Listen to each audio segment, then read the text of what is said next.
move in. Granny, it's too early for spring house cleaning. Tain't neither. Sun's putting near up. I mean, it ain't even spring yet. I decide when it's spring around here. Now I want every stick of furniture out on that lawn. All 32 rooms? That's right. Out where the fresh air and sunshine can get to them. Where's Jed and Ellie? I don't know, but I wish I was with them. Quick, Paul, let's skedaddle. Granny started spring house cleaning. She's done called Jethro. Wait a minute, it ain't spring. Well, she moved it up on us again. Better hurry. Jethro's toting out the first load. I gotta do something to stop that little woman from killing herself and us in the bargain, trying to clean this big house the way she done the cabin. What kind of idiot bangs on the door at 6 o'clock in the morning? I'm coming! You are Mr. Clampett, and it's wonderful to see you. Come in. I'm sorry, looks like I got you out of bed. Me? Don't be silly. I've been up for hours. Why, it's 6 o'clock. Yeah, I figured even city folks couldn't lay in bed no longer than that. No. This is the best part of the day. Fellas full of energy and vitality. Mind is sharp. Sit down. Now, what can I do for you? Well, Mr. Drysdale, I'll tell you. You see, back in the hills, things would stay pretty well closed up all winter. So come spring house cleaning time, we tote everything outside in the sunshine and fresh air, and Granny would scrub the place down from...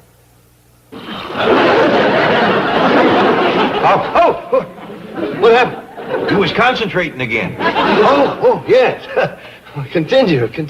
Well, cut through the cloth and get right to the cheese. It ain't likely we're going to change Granny's ways at her age, so I figured the thing for us to do is get a small house somewhere and move. Move? Yeah, some little place out in the country that Granny can keep up without too much work. Now, please, Mr. Clampett, you can't move. It'll break my bank. Heart, your friends, neighbors. Yeah, you and your missus are fine neighbors, us city folks go. But what Granny needs is some country women around. Somebody her own age to talk to. Somebody you can have quilting bees with, molasses stir-offs, hog rendering. Now, listen, Mr. Clampett.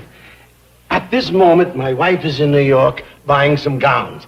But as soon as she gets back, I'm sure she'll want to have Granny over for a hog rendering and a quilting stir-off. Molasses? No, I mean it. Mr. Drysdale, you're a fine fella, but I have got to get Granny out of that mansion. It's just too much housework. Well, now, you just leave everything to me, Mr. Clampett.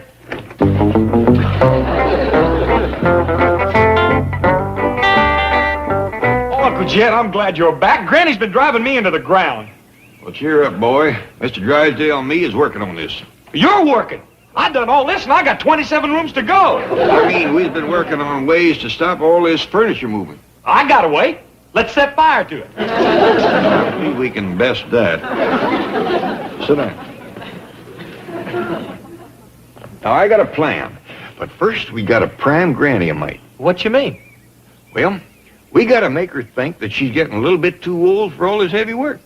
I see. And we got to be real sly about it. Just the slightest little hint, and she'll take the bait and run with it. Well, I catch you on. Smart. Use our heads. That's right. Now, I'll go let Ellie in on it. Now, remember, when you see Granny, just nudge her with the notion that you have seen her looking a mite spryer. You can count on me, Uncle Jed. Jethro, get in here. I'm coming, Granny. Take this out next. Okay. Holy smoke, you look awful. What? You are ready for the boneyard. I ain't never seen anybody look so miserable. No face smudged or something? No, it ain't no smudge. It's your skin. You mean I'm commencing to show my age a mite? You'll never live to be as old as you look. My skin's all brown and wrinkled. Oh, I'm looking in the back. Don't look in the front. That'll really scare you. I look that old? I seen one thing look older, but it had moss growing on it. Say, Granny, how long ago was this here spinning wheel made? Oh, that's got to be at least 150 years old. What'd you use before you got this? sorry, Granny. Just a minute. How old do you think I am? I don't know. How old are you? I don't know neither, for sure. Well, I know how you can tell. How? Well, just find out how old the Hills are, because everybody says you're as old as them. Jed, do you know for sure how old I am? No, Granny, but it ought to be easy to find out. Just ride home to somebody your own age. Let's see now, there's, no, he's gone. How about, no, she went to her reward years ago. Must be somebody still around. Tell you what, I'll study on it, Granny. In the meantime, you better get cracking. You got 32 rooms to scrub down. Jed, maybe I had ought to put off spring house cleaning for a spell. Put it off. Well, I did jump the gun a mite. It ain't really spring yet. True. In fact, I think I'll rest for a little bit. Right now. Good idea.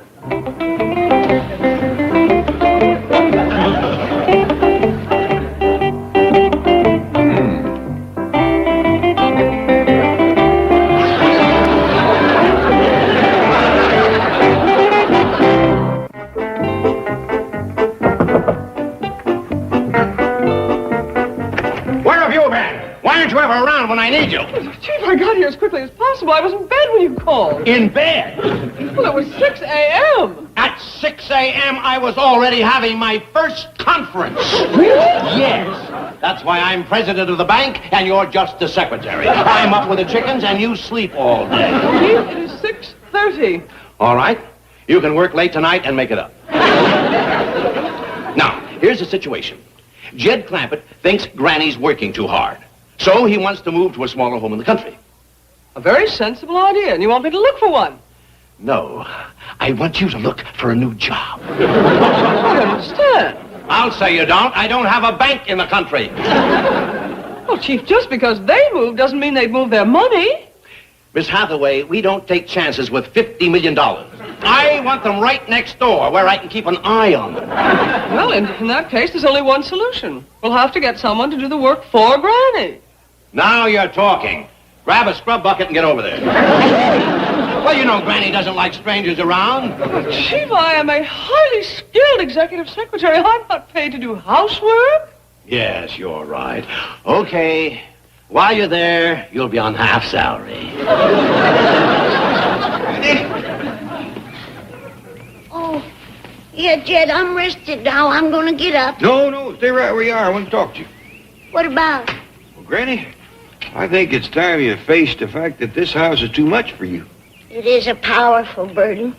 But then I'm used to work, Jed. I've never knowed nothing else. Well, that's just it. You've earned a rest. That's not for me, Jed.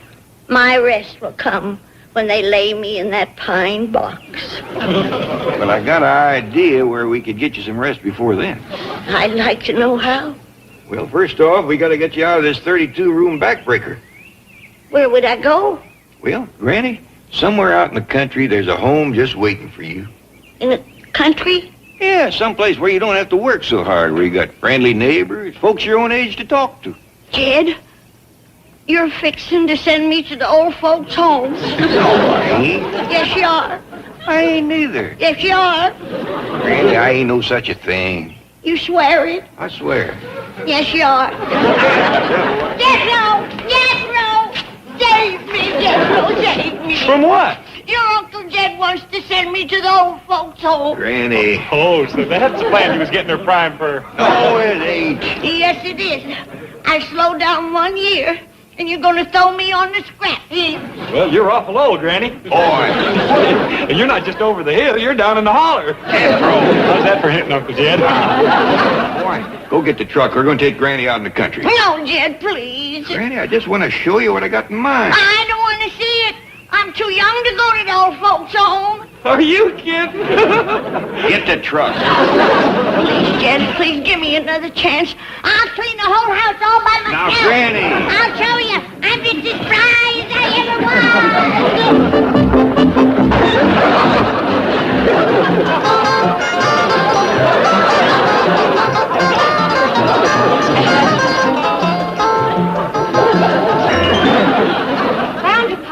wish... She's awful stove up. I don't wonder. She mopped the whole downstairs. And all the sidewalks she could get at. She mopped around the cement pump. Under she lies.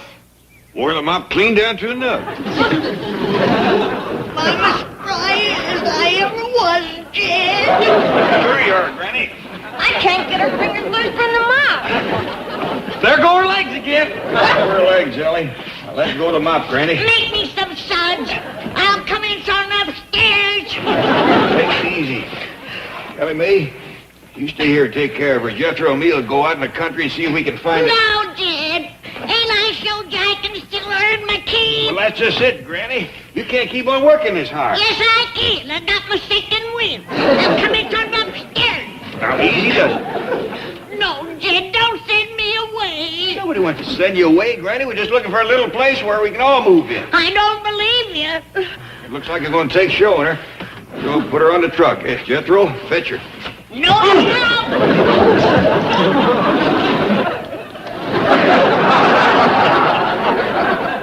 We'll never catch her now. She's done made it to the heavy brush. You get Duke and track her down. Jethro and me will head for the country and scout out a place or two to show her. Yes, sir, Paul. Oh, here's Mr. Drysdale. Why aren't you up at the Clampetts helping with the house cleaning? Let me explain. A, I am not qualified. B, it would be only a temporary solution. And C, I was able to get Mrs. Mack here, who comes highly recommended. Baloney. A strange woman like that wouldn't last 5 minutes. Now send her back where she came from, and you get up there and you start help. Who you calling strange? Please! I didn't mean strange. I meant stranger. You see, the Clampetts are very unusual people, and I just don't think you could please them. No. On the other hand, of course, with your winning ways and sweet personality. Miss Hathaway, take this lovely lady up to the Clampetts and see that she's made welcome. I'll certainly do my best, Chief. Don't fail. I hold you personally responsible for her happiness and well-being.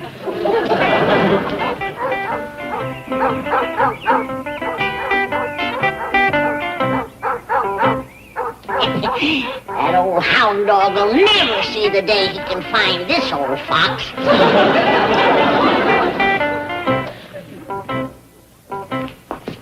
Oh, that's strange. The place seems deserted. I'll tell you what, you wait here and I'll go upstairs and see if I can find Granny.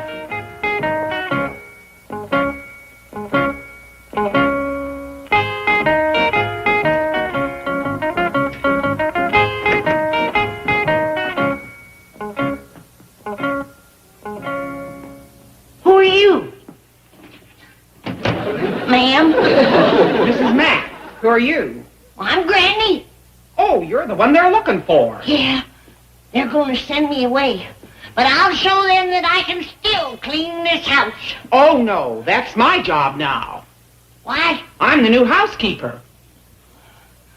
They didn't even give me a chance. Well, you tell them that they ain't gonna put me in no old folks' home. I'm leaving. And they'll never see me again. They'll just find my bleached bones out on the desert where I died from hunger and thirst.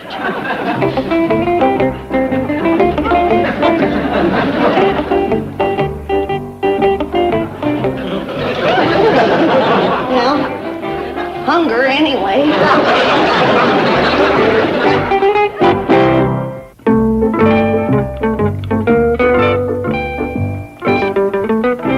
Hold them doors open, soldier.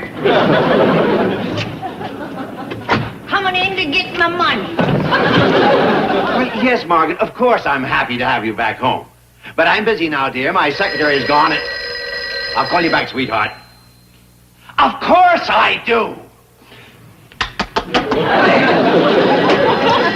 Hello. Miss Hathaway. Why aren't you back here where you belong? Well, Chief, I'm afraid there's a crisis here at the Clampetts. Mrs. Mack took one look at the size of this house and quit. Now we have to find another housekeeper. I just found her. Get busy with that scrub bucket. Granny, What can I do for you? You can put my share of Jed's money in that wheelbarrow. I'm going back home to the hills to be laid away. What? I was going to die on the desert, and then I decided I'd go back home and be buried proper. Come on, load it up. But, Granny, your share of Mr. Clampett's money would come to almost $13 million. Yeah. That ought to buy me one humdinger of a funeral. Granny, you're just a little tired. Why don't I let Perkins drive you back up to the house, eh? No, you won't. They want to get rid of me. Who does? Jed and the young'uns. I'll give them the best years of my life. And now they're throwing me on the scrap heap. Surely not. Yeah. I'm just a poor old worn-out bag of bones. I can't believe that. True. My own kinfolks don't want me. Just 'cause I slowed up a little and I can't clean the house like I used to. Well, that's ridiculous. I just wish I had someone like you to clean my house. You do? You bet. You got me. Call your wife and tell her I'll be right over. This will prove to Jed that I ain't ready for the boneyard. I'll clean that house of yours till it shines like a bright new penny. Call Miss Drysdale. Tell her to commence toting the stuff outside. Have her set it in the front yard so it'll get plenty of fresh air and sunshine. I'll be over there in a jiff. No, Granny, wait. On second thought, I think that... No, what I mean is... What you mean is that you don't need me neither. Come on. Load that up. I'm going back to my final resting. Now, Granny, you didn't let me finish. What I meant was I need you here more than I do at home. In the bank? Yes, yeah, of course. You see, with Miss Hathaway away, I'm up to my ears. Hey, there's the phone and no one to answer it. Oh, you poor man. Hello, Mr. Drysdale's office, Secretary Granny speaking. Oh, howdy, Miss Drysdale. Your husband was just telling me how bad your house needs cleaning. Margaret, I told you I'd call you back. Yes, I'll explain everything when I get home, dear. Now, please, I told you I did. Well, all right. Shame on you. Flirting with your new secretary already. Nothing, dear. I'll explain it all later.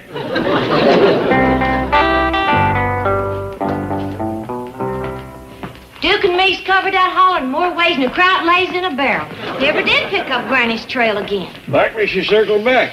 Oh, poor old Duke's plumb ashamed of himself.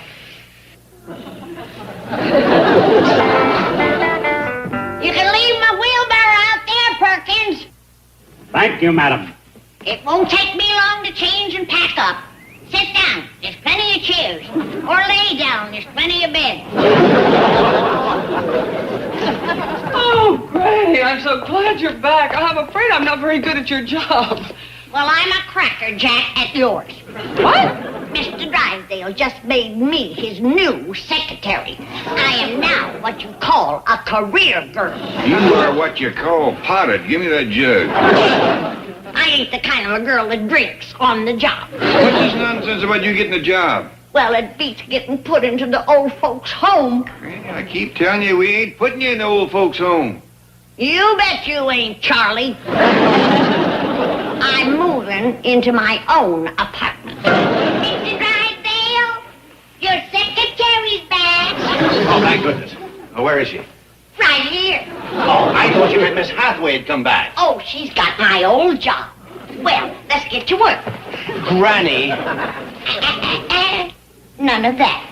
Don't let this dress make you forget you're a married man. I've got a lot of papers to get out. Well, let's hop to it. Do you know how to type? I can learn. Press the button. Am I typing? Yeah. I'll get the phone in my office. Yonder she says. Well, I'll be doggone. She wasn't fooling. You folks had an appointment? Miss Hathaway, just hurry down here. I'll figure out something to do with Granny. Now, please, I need you. Mr. Drysdale? Mr. Clampett, come in. Well, I just wanted to thank you for giving Granny a job. It sure has perked her up. My pleasure. Oh, she's wonderful. Matter of fact, she's due for a promotion. What didn't you say? Granny, did you hear that? Mrs. Drysdale's giving you a promotion. That's right, Granny. I'm moving you up to an office on top of the whole building. What'll I do up there? You'll be vice president in charge of the whole building. Well, doggies. You heard me. The whole building. Everything out. Keep it moving.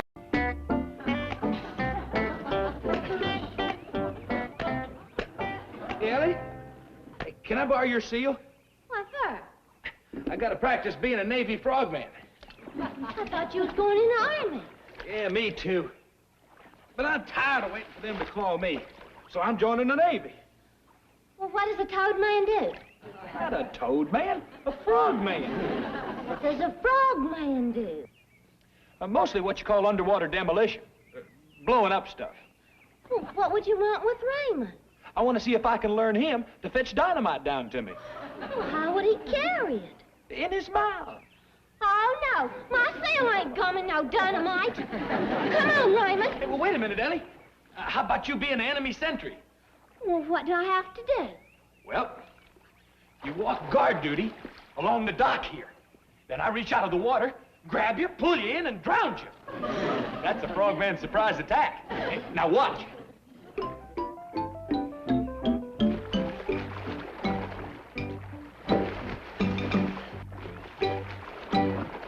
Oh! That for us, too, Frost. Enemy sentries ain't supposed to stomp a frogman's head. Oh, dumb old girl. This is the way we cook our mash, cook our mash, cook our mash. This is the way we cook our mash so early in the morning. This is the way we cook our mash. Granny!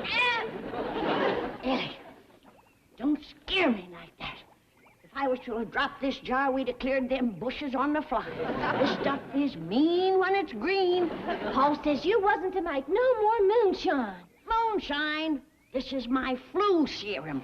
He's expecting an epidemic, you know. And it's my duty as a doctor to be ready. This cure the flu? Well, it's more what you call a body conditioner. If your body can handle this, it can handle anything. You're making medicine. Why do you have to hide like this? Child, ain't you never hear of industrial espionage? Like one of the biggest outfits in the world has been trying to find this setup. Been trying for years. Who's that? The U.S. government. I gotta make a series of quality control tests. First, the shotgun test. Gotta see what kind of flavor it's got. Why do you call it a shotgun test, Granny? You gotta hold the shotgun on me to make me taste it. I don't want to do that, Granny. You got to, honey. I ain't as young as I used to be. I remember it's for science. I can't hold no gun on you, Granny. How about your slingshot? Well, I ain't got it with me. Well, just shake your fist at me. I don't want to, Granny. Well, threaten me. Mean mouse me. I can't, Granny. I love you. I respect you. Well, you're the sweetest Granny in the whole wide world. I reckon that'll have to do.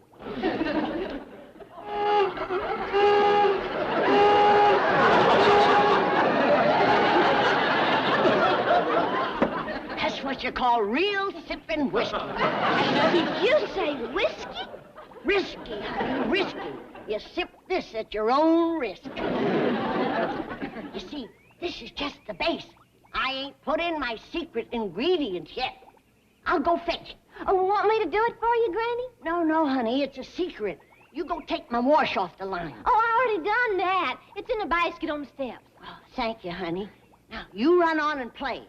These fumes will stunt your growth. And remember, don't say a word to your pa about this. He's a good man. But he has a blind spot when it comes to my medical research. Can't understand a life devoted to science.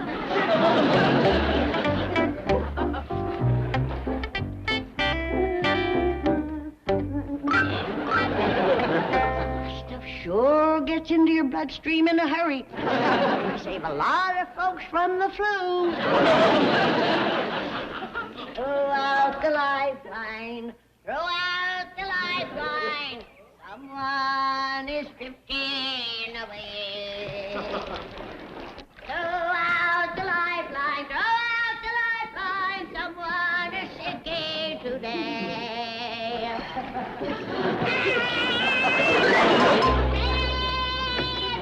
Dad, get your gun.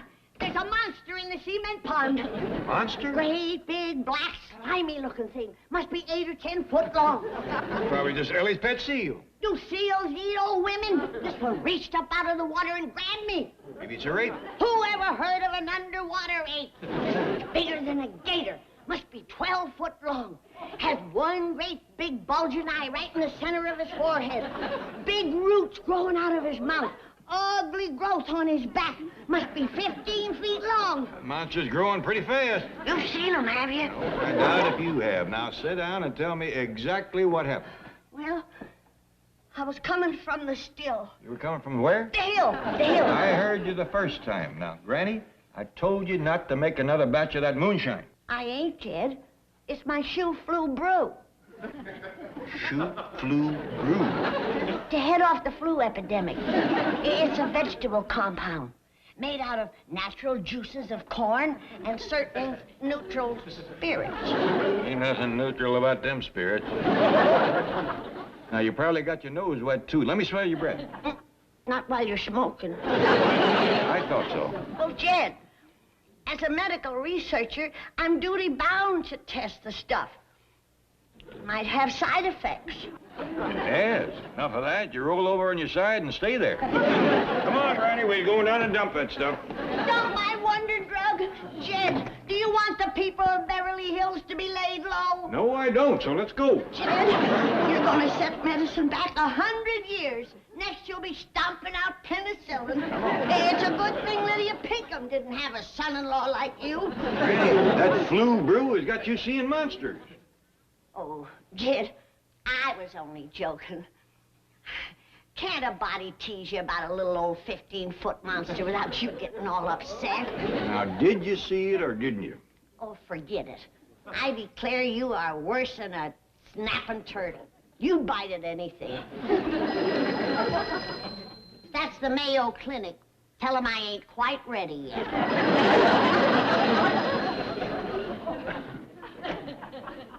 Ed Clampett speaking. Mr. Monster, are you in there? Was you for real? Or did I just run off a bad batch? I guess I tested it too soon. That green stuff plays tricks on you. Throw out the lifeline, throw out the lifeline. Someone is drifting away. Throw out the lifeline. Dad! Dad! I think I caught the monster! Dad! Dad, I think the monster caught me!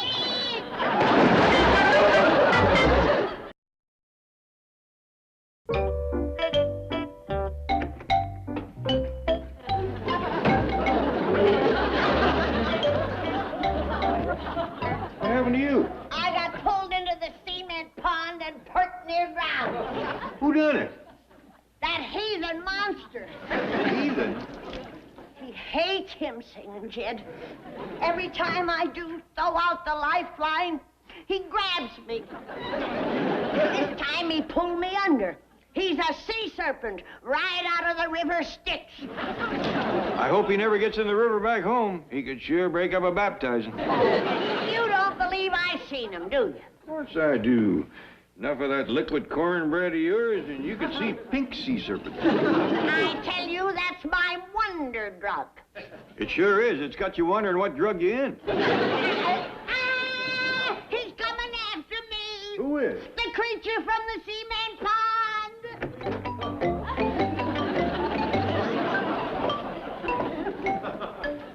pray, Jed, but quiet. The way a hymn sets him off, a prayer will drive him into a frenzy. Hey, I believe that's Jethro inside that thing. He ate my baby.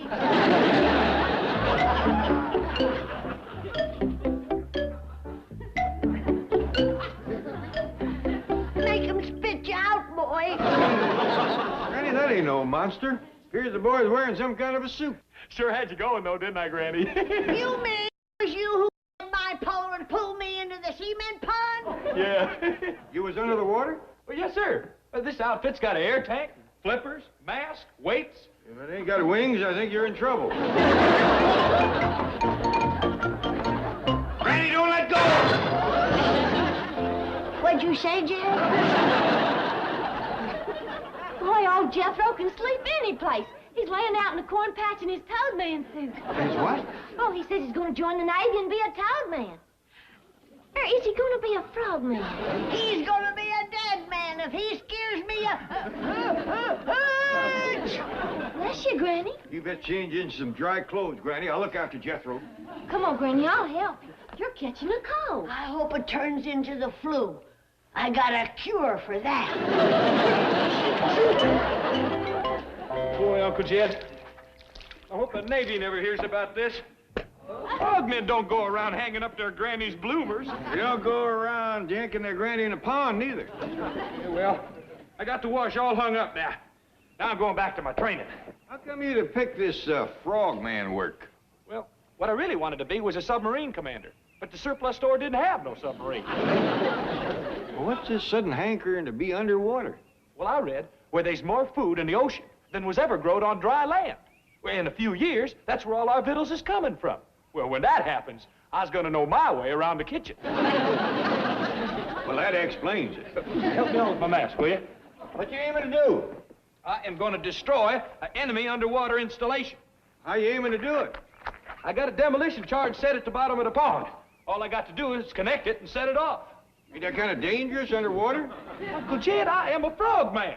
Up here, I think like a man. But underwater, I think like a frog. Well, that'll be a help.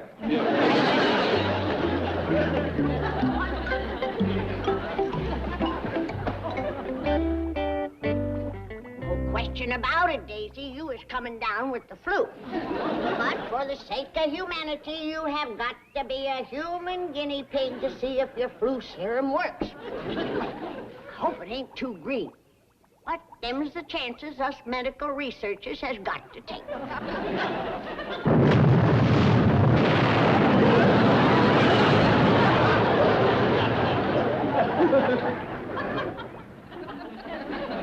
Oh, yeah. That is mellowed down real nice. When he comes down, I gotta have a long talk with that boy. Of course, Mr. Clampett, I understand. I'm sure Mr. Drysdale will want to rush right up and have a talk with Jethro. It's a miracle he wasn't hurt. Well, what broke his fall? Oh, his head. Oh, fine. All right, bye. Excuse me, Chief. Miss Hathaway, I told you never to disturb me when I'm reading Superbanker. With all due respect, Chief, I think my news is slightly more important than a comic book. Comic book? This happens to be great, inspiring literature. The story of Harold Hart. In everyday life, a mild-mannered bank president. But when our economy is in danger, he slips into his vault and emerges as Money Man. A great American hero. Faster than a foreclosure. Stronger than an armored car. Able to leap the national debt with a single bound. I know all about your cartoon creases. Look, up in the sky. It's a missile. It's a green tornado. It's Money Man. You don't like it because of his secretary, Dora Dents. She is so dumb that she doesn't know her boss, the mild-mannered bank president, is really Money Man. The benefactor who secretly paid for her nose job. It is pure drivel. She doesn't even know the office messenger is Money Man's sidekick, Golden Boy. If you don't mind, I have an urgent message from Mr. Clampett. Imagine being able to turn into pure 24-karat gold. Message from who? J.D. Clampett. Oh, why didn't you say so? What is it? It seems that Jethro is trying to become a Navy frogman. What's wrong with that? Well, so far he's almost drowned Granny, knocked himself unconscious with his air tank, and blown himself out of the swimming pool. That nut. Mr. Clampett wants us to help get Jethro interested in something else. This is a job for Money Man. What are you talking about? I'm taking him a bunch of these super banker books. Chief. Oh, wait till he reads that exciting episode where Money Man is locked into mortal combat with his arch foe Taxman. Chief, Jethro has a 6th grade education. He won't read these. He's too intelligent. You're looking for a nose job, Dora. All right, seriously. If you think comic books will help divert the boy, let's give him something really thrilling. What could be more thrilling than trying to outwit the Internal Revenue Service? Come along, vile-mannered bank president. That's mild-mannered, imbecile. Oh, why can't I have a messenger who turns to gold instead of a secretary who's all brass to begin with? Hey, Jethro, where'd you get all them there comic books? Mr. Drysdale and Miss Jane fetched them over to me. Well, where's your Toadman suit? Frogman. What's left of it's out back. You can make it into slingshots. Well, ain't you gonna do no more underwater dynamiting? No, sir, no. What's that sloshing noise? Did you hear it, too? Sure did. I think you got a head full of water. That settles it. The Navy can have them underwater victuals. I'm going to the moon. The moon? What for? That's what for. That whole planet is covered with nothing but these here beautiful moon maidens. Well, how do you know? Would they print it in a comic book if it weren't true? I'm gonna be the first man to land on that rascal. Well, how do you aim to get there? I'm gonna buy me one of them great big space rockets. Now remember, Mr. Drysdale, I aim to pay for anything Jethro needs. Mr. Clampett, please, that could run into millions. Oh, it's only money. Steady, super banker. Like I said, I don't want the government paying for Jethro's military training when they is in debt and I got so much. You're a real patriot, Mr. Clampett. Well, thank you. Now, I have heard him mention he wants a submarine. Submarine? Here, this will bring him around. Thanks. I needed that. Mr. Clampett, I have an idea that can solve all our problems. We'll get Jethro in the reserve. The reserve? Yes, they'll give him tests to determine how he can best serve his country. Well, that's what we want, all right, but how's he go about joining? Get in. We'll go down to reserve headquarters and talk to him. Well, hadn't we ought to take Jethro with us? Oh, no. He'll be better off right here. Okay. I'll get me a trailer, come by and pick it up right away. Thank you. Bye. Well, if it ain't Charlie Tuna. Guess what, Granny? I'm gonna get me a rocket and go to the moon. You pull me in the pond one more time and I'll put you there without a rocket. I'm all through with that underwater stuff. Man don't live by victuals alone. Moon maidens, here I come.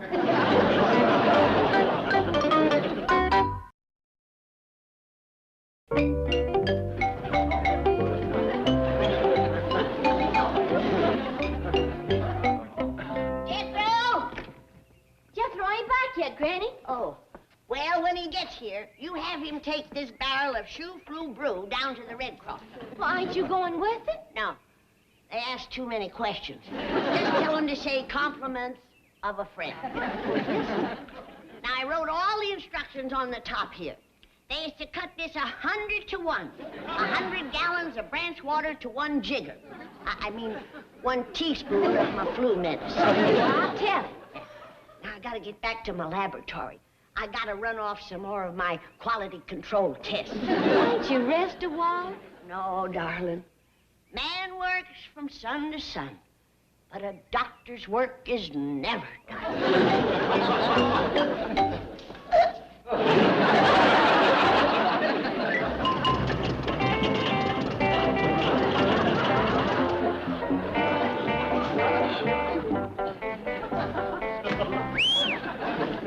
Boy, Jethro, where'd you get this thing? Same place I got the tank? Well, you'd better unhook that rocket, because Granny wants you to tote her flu medicine down to the Red Cross. I ain't no delivery boy. I'm an astronaut. I got history to make. You tell Red Cross to come here and pick it up. Well, Granny will take a hickory switch to you. Well, it better be a long one, because I'm going to be on the moon. Boy, that's the place for me. Acres and acres of green cheese, swarming with beautiful women. Betwixt the necking and the snacking, I'm going to be real busy. When are you coming back? Who's coming back? Well, think you better ask Paul before you go a-taking off. King of the Moon don't have to ask. Who's that? Jethro the First. Come on, Ellie, give me a hand. What are you fixing to do? I'm fixing to aim this rascal at the moon. Now, let's see. It's usually between the elm and the sycamore. Allowing for wind, gotta lead it a little. That ought to do it. Let's commence the countdown. Let's see, the mouse's hands is on 10 and 3. That means it's 10 minutes to 3. I know that. What you gotta watch is the mouse's tail. That's the second hand. See? There it goes up to the 12. Yeah. There, 0 minus 60 seconds and counting. Time to put on my astronaut suit and load my rocket fuel. Where is the rocket fuel? Oh, man, I plumb forgot to buy any. Doggone!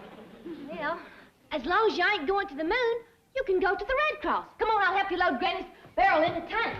I ain't getting in no tank without distilled dynamite.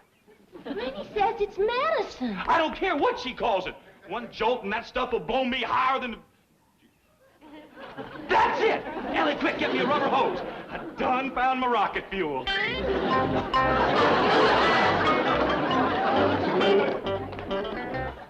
What's that thing? This here's a life jacket in case I land in the Sea of Tranquility. 0 minus 10 seconds and counting. Moon rocket to Earth crew. All systems go. Prepare to commence ignition. What does that mean? Light the fuse. Granny's gonna be awful mad.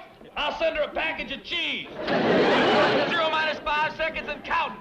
Clear the area for blast off. I hope this batch is as good as the last.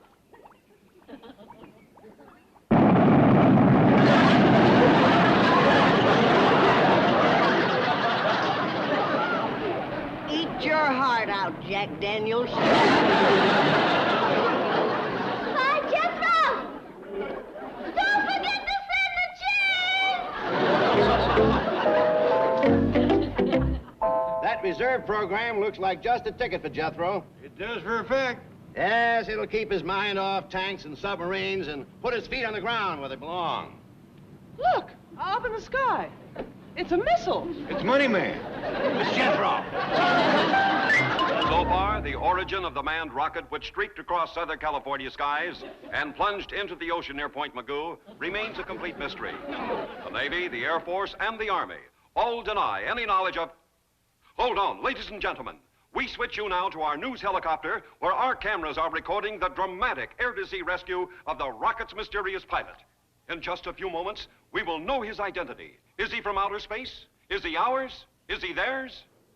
He's mine. I want first crack at that medicine moocher. Slow down, Granny. The boy's going in the reserve. First he's going in the woodshed. Ladies and gentlemen, the pilot has been pulled aboard the rescue helicopter, and we will now hear his first words. Come in, Navy helicopter. Hey, we're all the Moon Maidens.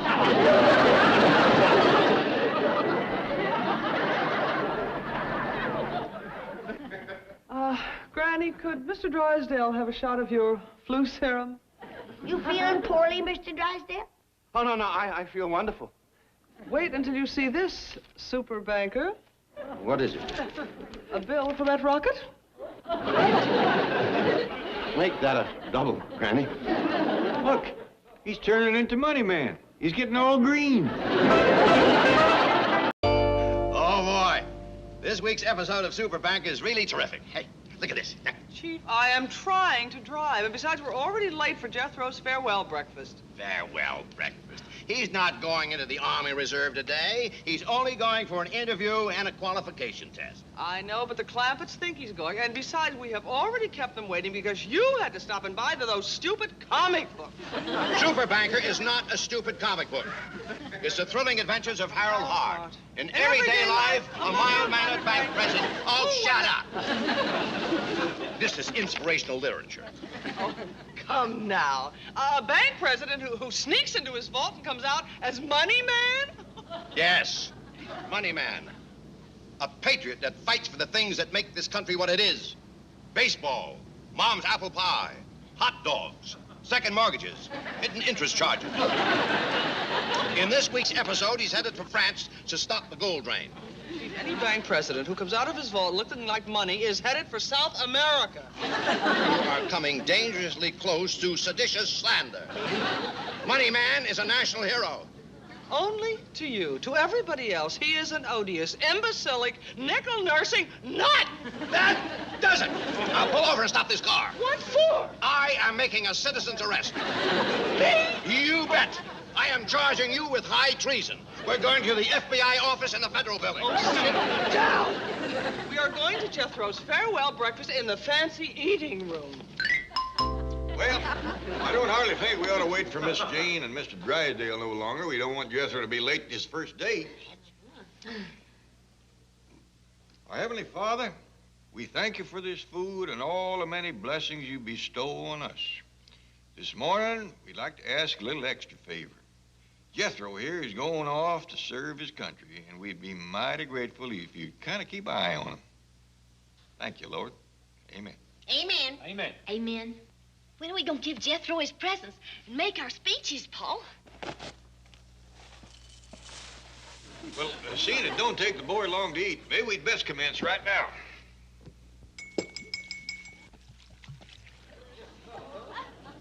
Jethro, I know how you must feel this morning. Leaving home for the first time is a mighty solemn occasion.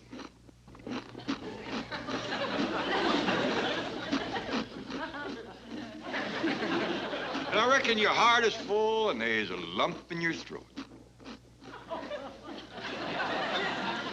We're mighty proud of you, and we know that you must be proud, too.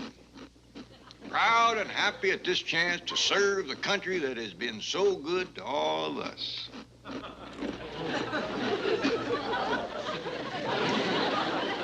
You have heard your country's call to duty, and this is your answer.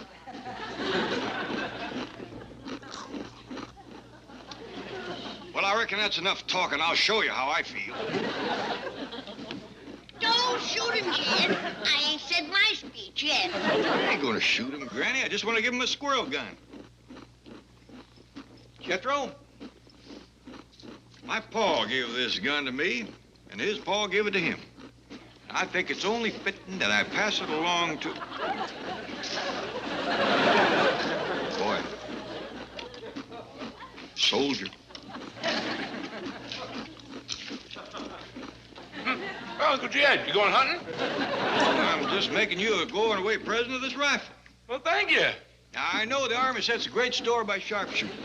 And old Nellie here can bark a squirrel and...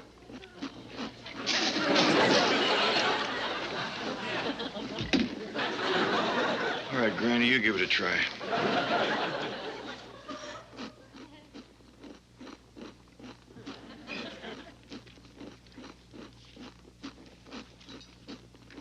Mr. President, members of Congress, fellow delegates, honored guests, distinguished visitors.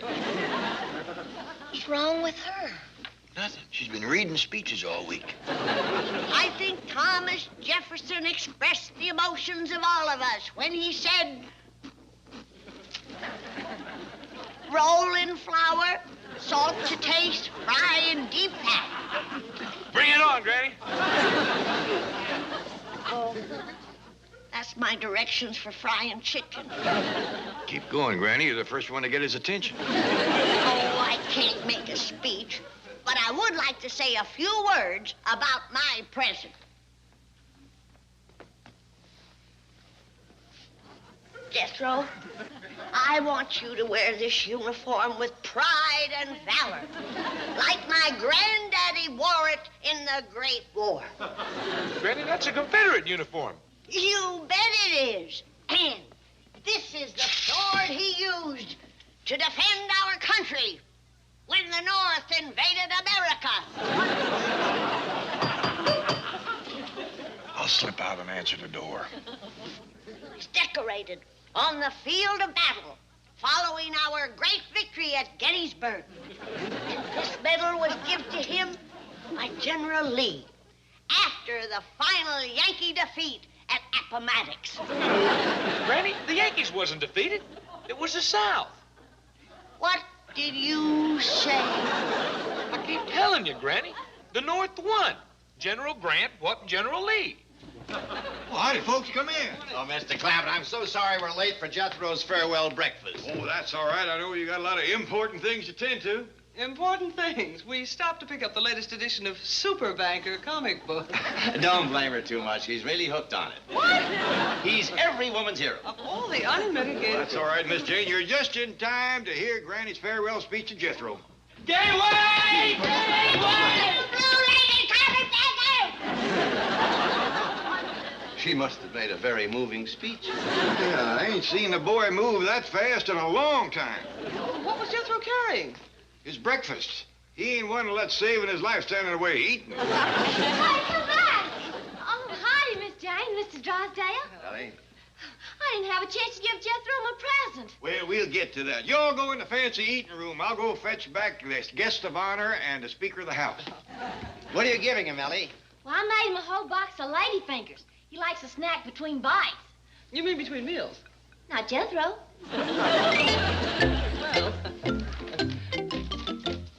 here's my little going-away present, soldier boy. Something to decorate your barracks.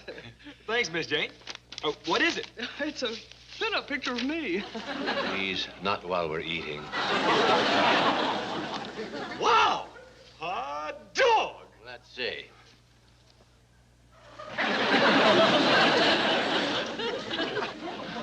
Boy, Miss Jane, in a bathing suit, you're a different woman. How true, how true. Oh, here's my present, Jethro. Now, I know you have an appointment down at Reserve Headquarters, so I won't make any speeches. Hey, will you look at this? Hey, what is it, Mr. Drysdale? That, my boy, is a money man piggy bank. You see, he has a hole in his head. How true, how true. I'll show you how it works. When you drop in the dime, the eyes light up. That's real cunning. Sure is. Now, here's my present, Jethro. Well, thanks, Ellie. Hey, what is it? Well, I went and see. I made it myself. Hey, Uncle Jed, will you look at this? Ellie made me bullets for your rifle. That was lady fingers. Give me your sword, Granny. Well, I'm off to the reserve. Bye. Don't stand there, Miss Hathaway. Get him, bring him back. Yes, the dear boy forgot his picture. Never mind that. My dime is still in that bank.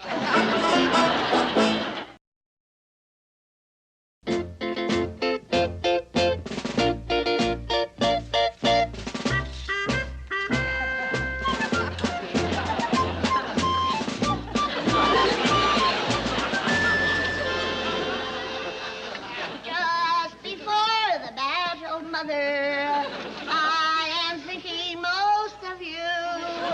While upon the field of battle, with the enemy in view. Farewell, Mother, you may never press me to your heart again. But oh, you'll not forget me, Mother, if I'm numbered with the slain. Make your country proud of you, boy. Remember, you're a Tennessee volunteer. Come on, Ellie. Let's get the flag and the rest of the stuff. Yes, sir, Granny. We've been ripping up petticoats to make bandages. Uncle Jed, I can't show up at the Army Reserve looking like this. What are they gonna think? Well, I'll tell you one thing. You ain't gonna be just another face in the crowd.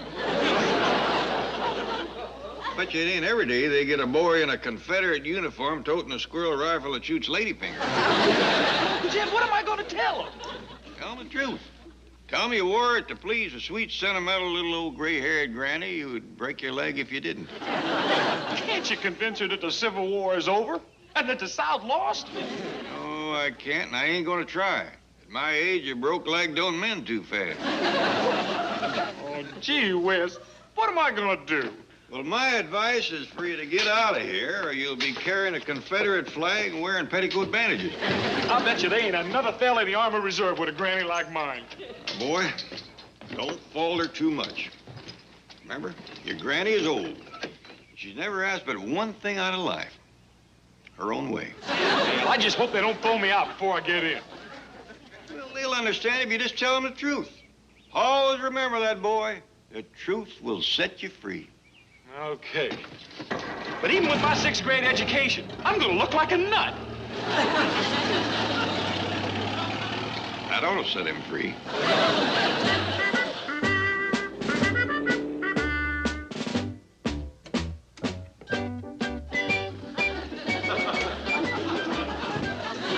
Sir, I hope you won't go to laughing at the uniform right off. Ah, looks great to me. But this is a Confederate uniform. Yeah, I know. Sit down. I'll tell the colonel you're here.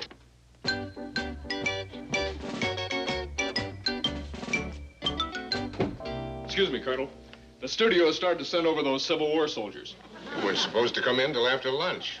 Yeah, the first boy's here. They'll probably be straggling in all day. All right, send him in. Sir, are you going to be casting any Southern belles? I'm not casting. I'm just the technical advisor. Why couldn't you be an expert on bikinis instead of Civil War uniforms? Send the boy in. And, Sergeant, for your information, it's not just uniforms. It's all equipment. Sir, you ought to go down to the beach sometime. There's some mighty fine equipment running around at those... Send the boy in. Step right in here, Stonewall.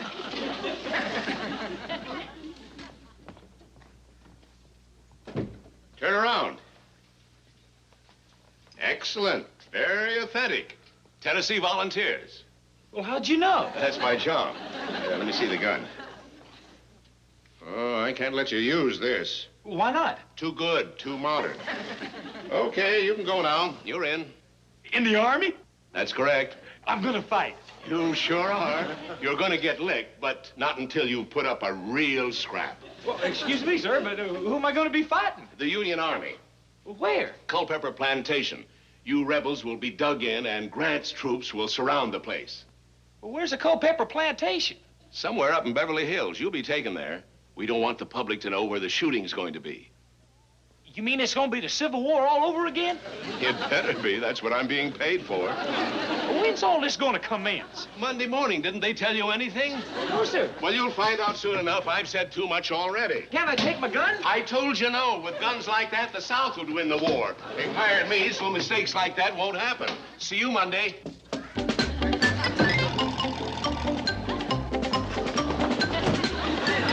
It's lonesome without Jethro. I don't want to talk about him, Ellie. Going off to war without his country's banner. Ready? Up the jet! He's come back for it, Granny. His conscience is hurting him. More likely his stomach is hurting him. He ain't et in 2 hours. See? Right to the icebox. Hey, Granny, I got news for you. Bare your head in the presence of the grand old flag.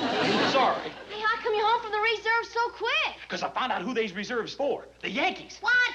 The North is going to commence fighting again.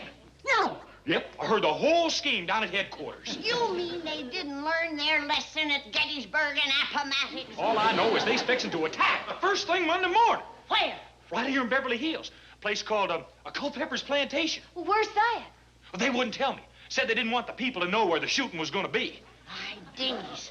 Them Yankees meant it. Meant what, Granny? For years they've been muttering the North will rise again. This time we'll nip their rebellion in the bud. Where's your gun? They took it away from me. What? They said it was too good. Said the South could win with guns like that. Why, them dirty, thieving Yankee bushwhackers. Let's get Pa and go down there and whoop him. Yeah, let's go, Granny. No, young'uns, it might be a trap. Now, as for Jed, he's got a blind spot when it comes to the Yankees. He always says, let sleeping dogs lie. Well, they've lied for the last time. What are we going to do, Granny? Well, first we got to get some information. Where the plantation is and the Yankee plan of battle. Well, how are we going to get it, Granny? Did you ever hear of Belle Boyd, the beautiful Confederate spy? No, ma'am. Well, she proved that a pretty face and a stunning figure could always loosen them Yankees' tongues. You know what I mean? Yes, ma'am. Well, good. You stay here and finish the dishes, and Jethro will drive me down.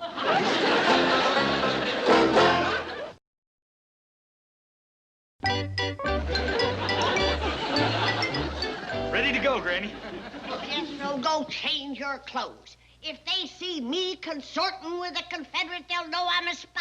Yes, Granny. It beats me how the South won with boys like that.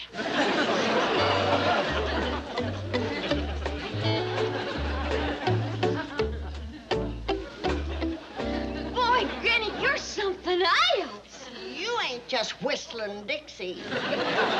One look at my leg, and them Yankees will blab everything they know. And if the cap don't get 'em, the coat will. Granny, I'm all done with my dishes. Can I please come along? No, honey. In the dangerous game of toying with a man's emotions, there's no substitute for experience. And I need all I can get. It's been a long time. Well, couldn't I just watch and see how you vamp 'em, fella? On one condition. Well, what's that? The tricks I learn you can drive a man stark, raving mad. You gotta promise to only use them in the defense of your country. I promise. All right. Well, I best go put on a dress. I wouldn't want 'em to think I was a boy. Beats me how the South won with girls like that. Okay, fellas, you want to step inside, please? Sergeant, have you been to lunch? No, sir. Well, you go ahead. I'll manage. Thank you, sir. Very good. Excellent. Can you ride? Yes, sir. I've done some cowboy parts. Oh, hey, that's something I wanted to ask about. The script calls for me to ride. Do I have to? Well, you certainly can't go charging up to Culpeper Plantation in a Jeep. Well, what about a buggy? It looks like I'm going to be spending some time with General Grant. Do you mind sitting in for the sergeant? Not at all. Thank you. I'm expecting some more people. Any Southern belles? Dozens of them. You and Sergeant O'Hara. Here, take this with you. Hold it, General. You'd better get used to smoking these cigars they gave you. Cigars make me dizzy. You don't smoke cigars and you don't ride. Do you drink? Only very dry martinis. Will you tell me something? Who cast you for this part? Cousin Abe. You're the producer's cousin? That's right. Well, I'm being paid to come up with a reasonable facsimile of General Grant and his men, so between now and Monday morning, you're going to smoke a lot of cigars and ride a lot of horses. Do you ride, Colonel? Yes, sir. I've been riding all my life. Who cast you? My revered father-in-law, sir. You're married to Abe's daughter? I have that great honor. You know, the South may win this time.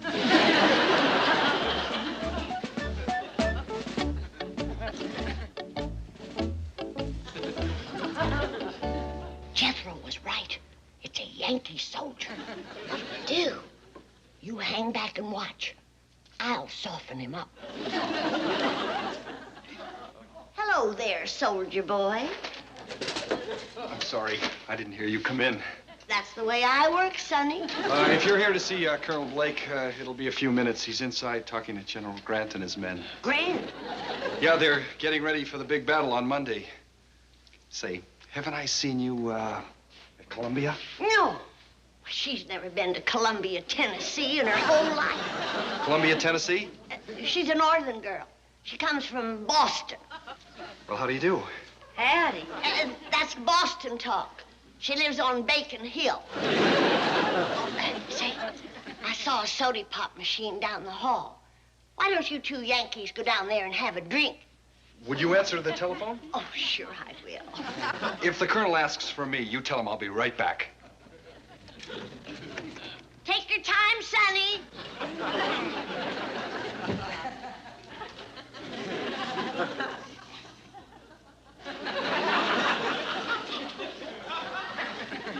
Can't be Ulysses S. Grant. He couldn't live this long, especially the way he hit the bottle. I'm so dizzy I'll never be able to get on that horse. It's him. come on, let's go over this battle plan.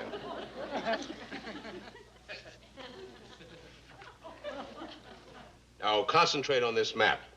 Here's the Culpeper plantation. I don't know how to read a map. Besides, I can hardly stand up. That's how he lost Richmond. Now, the first attack on the Confederate position will come at dawn on Monday. Dawn? Well, I'm having a party Sunday night. I can lead the attack, sir. I make a dashing figure on a horse. Listen, Colonel Chitlin, with that accent of yours, we're going to put you in a Confederate uniform. Same old bunch of Yankees, still fighting dirty. Well, why can't we have the attack Tuesday morning? Because my orders are Monday. Well, I'm going to get in touch with Abe. Abe! Oh, you're back. Come on, Ellie. When can I see you again? After the war.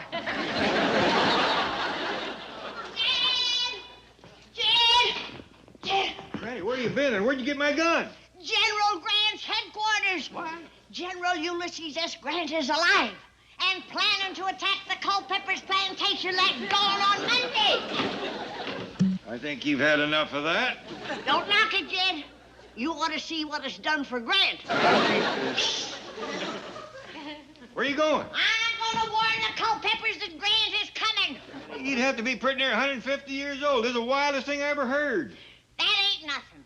Wait till you hear who else is alive. Old Abe himself.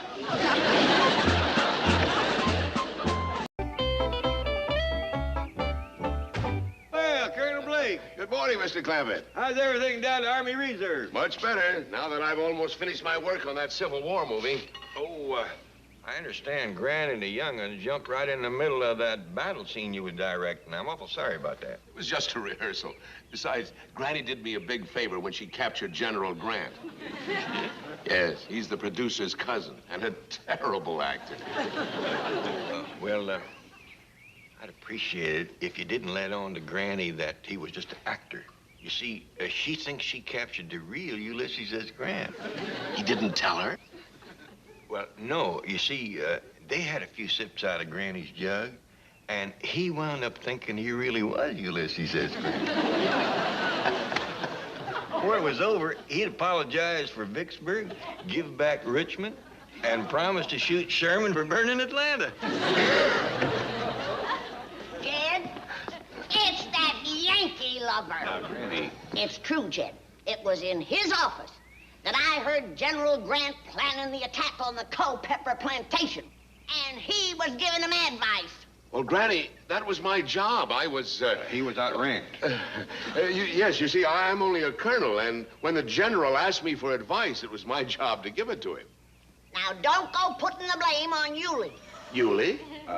General Grant. You liked him? For a 150-year-old cigar-smoking, whiskey-drinking, south-scorching, carpet-bagging Yankee general, he ain't a bad sort. Yes, sir. Old Grant seemed like a pretty decent sort of fella. I paroled him, didn't I? This has been an interesting slant on the Civil War. What war? He meant to say the war between the states. It was the war between the North and the USA. You're right, Granny, but I'm sure that Colonel Blake didn't come over here to talk about that. Let's go inside. As a matter of fact, I came over to talk about Jethro joining the Army Reserve. Y'all go and sit down. I'll see can I find Jethro. Thank you. He's a fine boy, Colonel. Strong as an ox. Good scrapper, too. That's why I want him. You ought to have seen him at the Battle of the Culpeper Plantation. Captured a Yankee cannon, single-handed. Took a whole gun crew. Stacked them up like cordwood. Yes, I know. I was there directing the battle. Aha! So it was you. Now, don't forget, I was only taking orders. You was given orders. I know General Grant wouldn't have started that ruckus. He learned his lesson when the South whooped him the first time. Oh, well, but... Shame on you, goading that poor old man into another hopeless uprising. They said Jethro's going to town. Good. I don't want him joining the Army Reserves nohow. Why not? 'Cause it was them that was trying to get the North to secede again.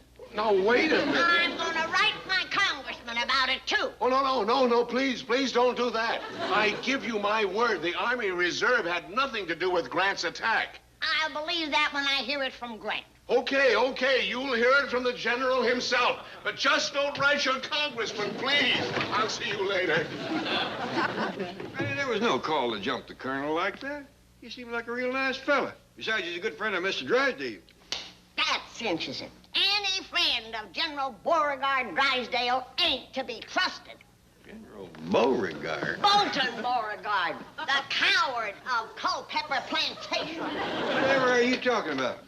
He come strutting in here, wearing the gray, bragging how he'd like to meet Grant face to face, saying that his body would form a living shield to protect the flower of Southern womanhood. But when the shooting started, he turned tail and run. Maybe he seen you didn't need him. It was just a small skirmish. Nobody hurt. Nobody hurt. Men was falling like flies. I shot General Grant off his horse myself. If he hadn't been drinking for 150 years, it'd have killed him. What you mean? I hit him in that cast iron liver.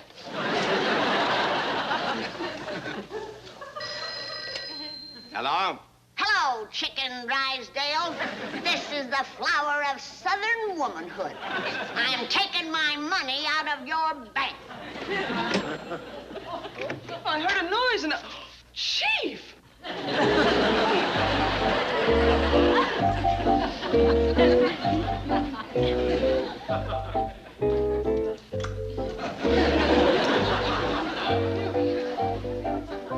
A 50 should do it.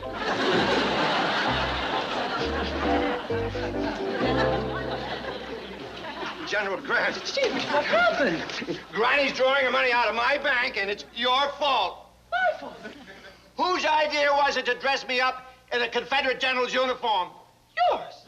Then whose idea was it for me to lead the charge? Yours. But whose idea was it to retreat? Yours. There you see, I'm the only one around here who ever comes up with an idea. And I've just come up with another one. Oh, Granny will love me. What is it? I'm taking Grant's picture off the $50 bill and replacing it with Robert E. Lee. Hello. I just got your call. I'm back in the picture, huh? If you'll do me one little favor. Name it. Go talk to Granny. Forget it. Oh, what's the matter?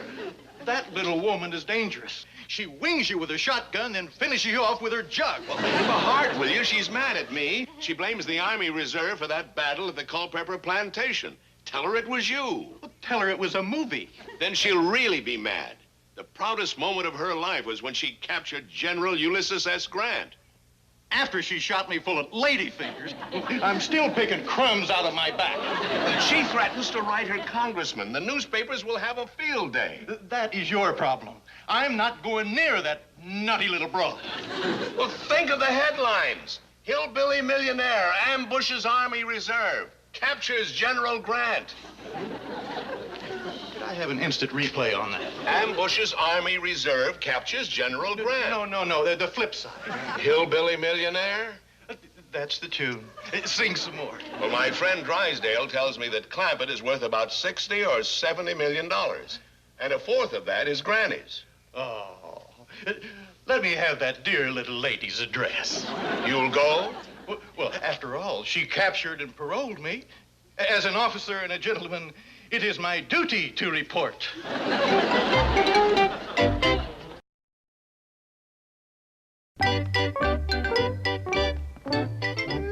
Doggy, what are you all gushing up about? I got to uphold the dignity of my position.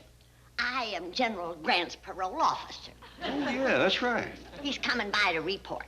Well, you sure gonna set his heart to something? Oh, Jed, don't be silly. This is strictly a military matter. I captured him in battle. Yeah, like the fella says, to the victor belong the spoil. Well, Jed, he's pretty near 150. I don't want nothing that spoiled.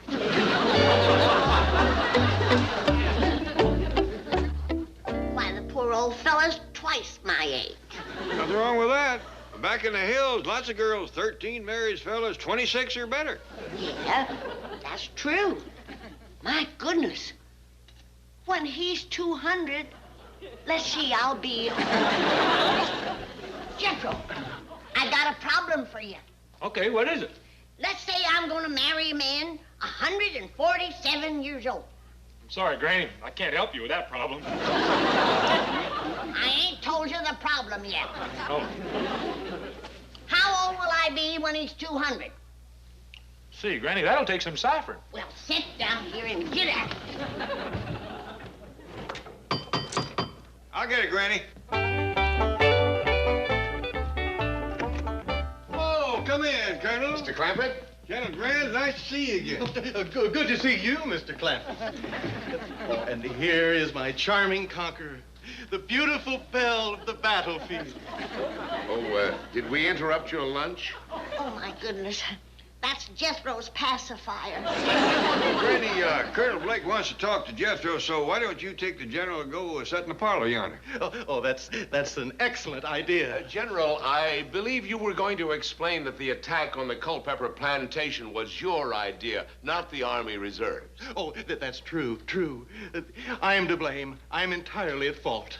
Now, don't go to faulting yourself. Let's put it this way.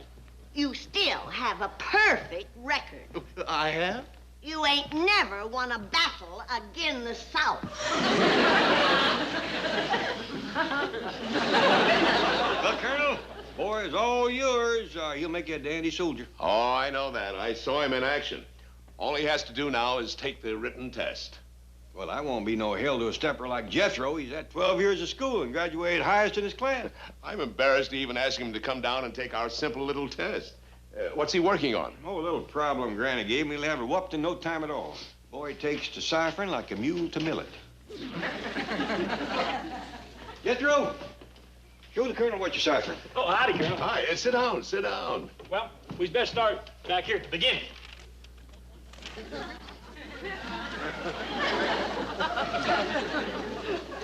Say, what are you using, logarithms?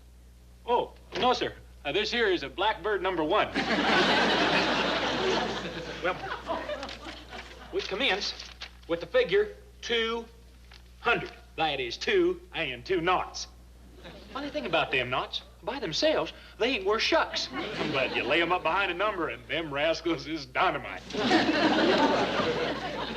Now then, here we is dealing with years. If we is dealing with dollars, I'd put me a dot right here and throw up 2 more knots behind it.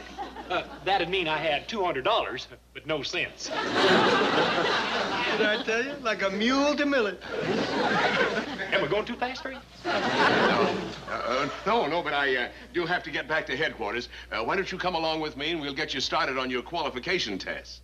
But I ain't finished ciphering Granny's problem. Well, that's all right, Jethro. You go along with the Colonel. Yes, sir. Tell General Grant I'll see him later. You bet I will. Now, Colonel, about them tests, don't get your hopes up too high. You see, Jethro might not be as good at other things as he is at ciphering. You're kidding. Oh, he's got a natural gift for it. You say he's had 12 years of schooling? And clean through the 6th grade. Oh, I see. 12 years, 6th grade. But he was the highest in his class. By a good 2 feet.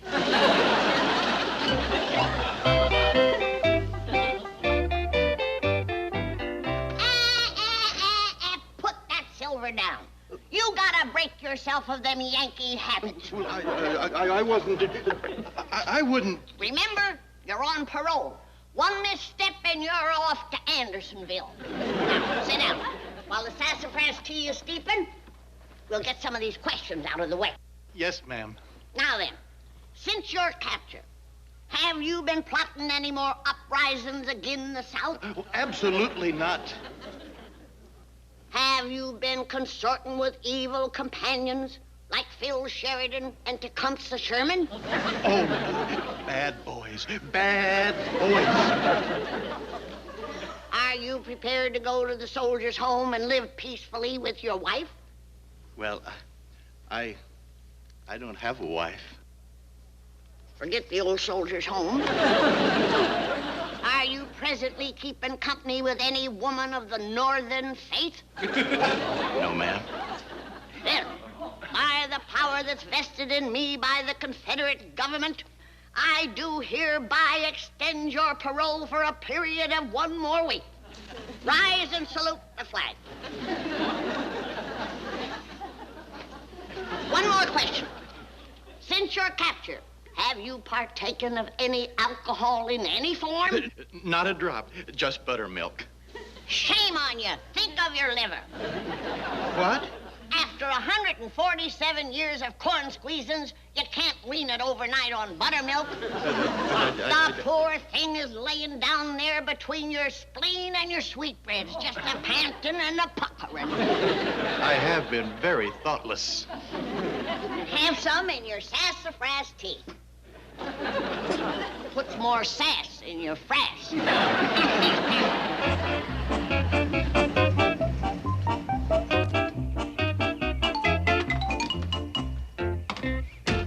Don't sit there, woman. Help your gallant wounded leader. Chief, you can't fool Granny with those phony blood stains. What do you mean, phony? When anyone threatens to take $15 million out of my bank, I bleed.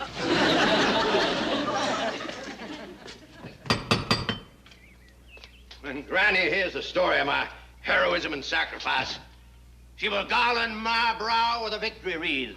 Don't be a minute, you leave. Bolton Beauregard, what happened to you? Got caught in a barbed wire fence running from the battle? Granny, I was executing a fast flanking movement. That's true. You got the fastest moving flanks I ever seen. Hear me out, dear lady. I left the scene of battle only to pursue the enemy. What enemy? Our common foe, that arch fiend, General Ulysses S. Grant. Oh, you've been chasing him? Night and day, across burning deserts, over snow-capped mountains, through raging rivers, until at last we had a rendezvous with death. You killed him, did you? He lies in a grave unmarked and unmourned. Though sorely wounded, I made my way back to the bank to erase from our national currency the last vestige of his evil countenance. You will notice a new picture on our $50 bill. It's Robert E. Lee. Our beloved leader. And that's what I was doing, ma'am, when you telephoned and so cruelly threatened to withdraw your money. It was a terrible blow. If you think that was a blow, wait till you get this one. Oh, General! You called, Daisy? Well, what have you got to say now? I believe my dear, sweet, sainted mother expressed it best when she said, Beauregard, some days it just don't pay to get out of bed.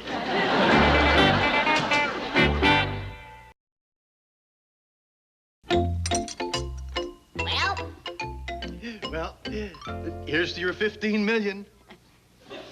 How do you know I had that much? I mean, I'm toasting the people who follow you and Jeff Davis. Your faithful $15 million.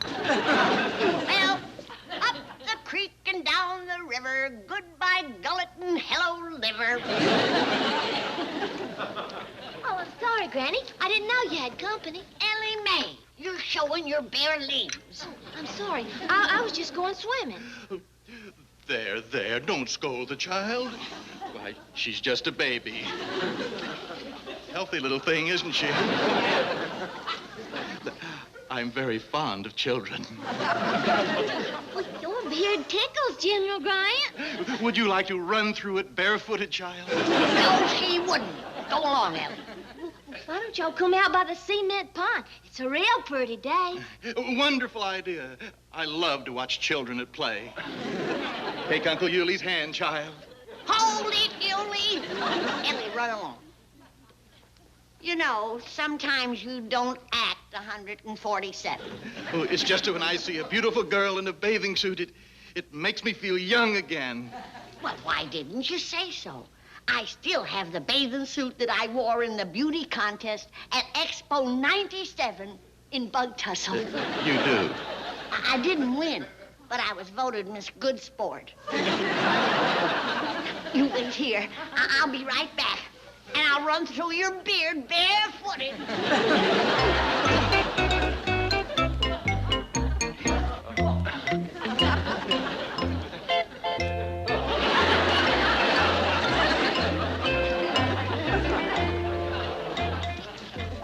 Daisy, you doll. You still got it. A regular siren. Wait a minute. Have mercy. That old man in there's 147 years old. What if his heart ain't as strong as his liver? Let's dish it out a little at a time.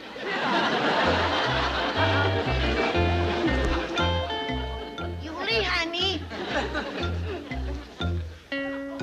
Oh, General.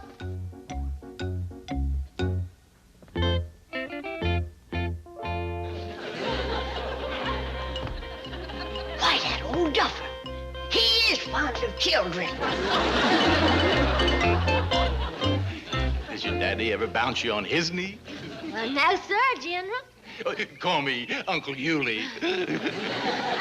You're tickling me. Well, I'm kind of tickled myself. That silly old man wasting his time with Shirley Temple when Theda Barrer's around.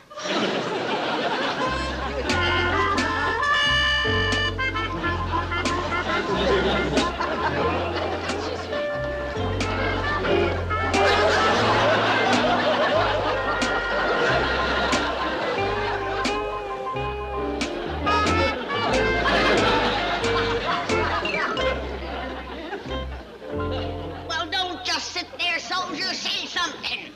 Put it on. Put it on. Come on, Granny. Let's go swimming. No, thank you, Ellie. But the General's gonna join you. Oh, no, I'm not. Oh, yes, you are.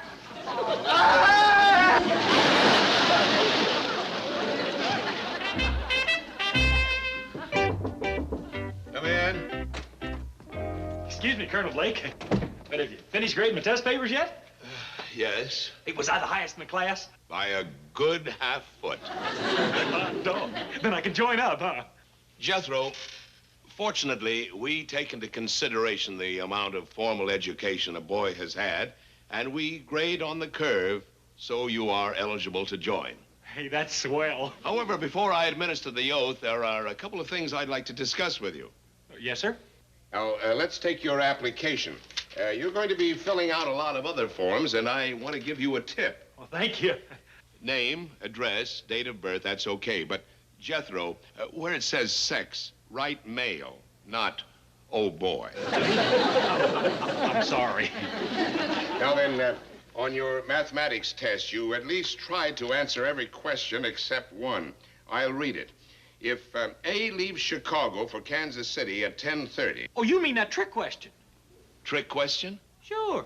It didn't say A what? A bird can get to Kansas City a heap quicker than A turtle. I was too smart to bite on that one. Raise your right hand. Well, I sure do thank you, Colonel Blake. When do I leave for Army camp? We'll let you know, Jethro. The reserve is pretty full up right now. Well, thanks again. General Grant, you're all wet. Oh, your grandmother wears army boots. Where have you been? Crossing the Potomac? Never mind. Now, I kept my part of the bargain. Now, when do I go back to the Culpeper plantation and start shooting? Right away. Are you sober enough to make that death-defying charge this time? I have never been so disgustingly sober in my whole life. You got anything I can take for it? Not me. Granny, Uncle Jed. Well, boy, how'd you make out at the Army Reserve? I got in. I done took the oath. Well, doggies, I'll go tell Ellie Mae we'll have us a real wingding to celebrate. Granny, guess who I saw down there? General Grant. That parole buster. You ain't just a joking. He's fixing to attack the Culpeper place again. No. Yeah, I heard him say so myself. He's gonna make his death-defying charge again. Fetch the squirrel rifle and the ladyfinger bullets. This time I won't aim for his liver. Hey, look, Granny, yonder he comes.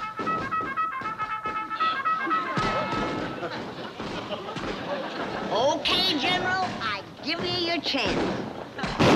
Ow! Tell me to put it on, put it on. Come on, Jethro, let's go home.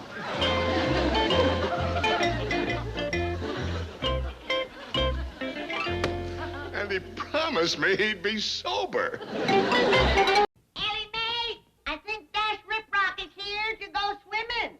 Come on down. Let me get the door, Granny. Great galloping gizzards. Well, how do you like it? Spent all morning just getting ready for Dash. But you wasted your time. He's got a date with Ellie. I don't want a date with him. I want to get a job acting in his new TV series. I'm sure he already has a leading lady. I want to show him I can play romantic leading man parts. I want him to stop thinking of me as just an intellectual. One look at you in that get-up and he'll want to stop thinking of you, period. Sorry, miss. It's me, Dash, Jethro. Well, you sure got a pile-driving fist. Are you hurt? Nah. Of course he ain't. You can crack boulders with that head of his. Feels like concrete. Thank you. Dash, take a look at me. Tell me what comes to your mind. Halloween? Oh, I want a part of the new TV show you're doing. Golly, Jethro, I don't think... Oh, come on now. Don't you storm me like Mr. Chapman, the head of the movie studio, has been doing. I've been going down there every day for acting audition. And all I keep hearing is, Mr. Chapman's out of town. Mr. Chapman's out of the country. He may be. No, he ain't. It's Mr. Chapman I keep hearing it from. I thought you only acted in the movies, Dash. I couldn't turn this one down, Granny. It's the first series I've been offered with real quality and sophistication. What's it called? Bachelor Sheriff Knows Best. Howdy, guys. Miss Jane bought her that bathing suit. It's the first time I've ever seen it. Ah! Cover your eyes, hide your eyes. Ellie Mae, go put on the rest of that bathing suit. This is all it is to it, Granny. Then I'm gonna call Miss Jane and tell her she's been slickered. There's not enough suit there to cover a fella. Yeah, it's great. Jethro, I can't put my finger on it, but there's something different about you today. Have you lost weight? You dumb old girl. This is my new leading man image. Oh, come on, Dash. How about a part in your series? It's all cast, Jethro. Oh, there must be something I can do for you. Yes. Take off that silly wig. Oh, all right. It ain't true the blondes have more fun anyhow. Come on, everybody, let's go swimming. Hey, wait, I can't go. It'll ruin my makeup. Keep your head out of the water. Hey, that won't help. I got it all over me. Why? Well, I figured if you didn't need a cowboy, I could play Indy. Jethro, I'm sorry, but there just isn't a part for you in my series. Why not? Well, I'll square with you, Jethro. It's a Western. You can't rope, you can't ride, you can't fast draw, and you can't act. See? You can't give me one good reason. Granny, believe me, there is nothing indecent about that bathing suit. Why, I bought one just like it for myself. No, I am not kidding. Yes, I'll tell Mr. Drysdale you called. He's in a meeting with Mr. Chapman, the head of your movie studio. I don't know what they're talking about, but it must be money. When Mr. Chapman came in, he was crying. Bachelor Sheriff Knows Best couldn't have missed. Oh, stop crying, Chapman. You've only lost a television series. It's not the end of the world. But Mr. Clampett's studio is out millions in potential profits. Well, it is the end of the world. Television is the real loser. Bachelor Sheriff is going to be something new. Something other than a rehash of last season's hit show. Really? It's a rehash of every hit show since 1948. So, that's why you named the hero Howdy Doody. That's right. Dash plays a widower lawyer, dying of an incurable disease, who takes his little daughter and her collie dog on a wagon train to Tombstone, where he becomes marshal and tracks down a one-armed man who gave him amnesia. Sounds terrible. I know, it's a sure winner. What happened? The little think child star that's playing the daughter, Debbie Dimples, came in with impossible demands. Then write her out of the script. I can't. That's one of the success elements I stole. The hero must be a widower with a sweet little dependent. Well, then let it be a monkey instead of a little girl. Jungle series are very big this season.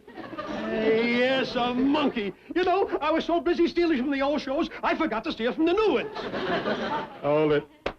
Rip Rock will never go for a monkey as his co-star. Don't tell him. Put the ape in the right clothes, and he may never know the difference. Where are we going to find one?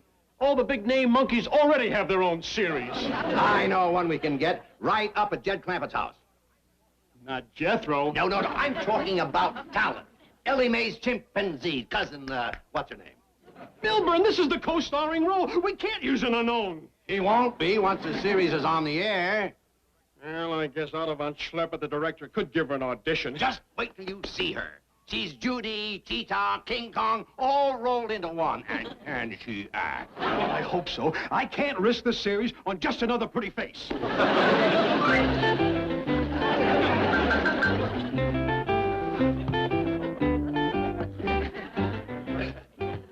Gil, what are you doing out here in that skimpy bathing suit? Well, we's playing ball. Dash had to run back to the studio.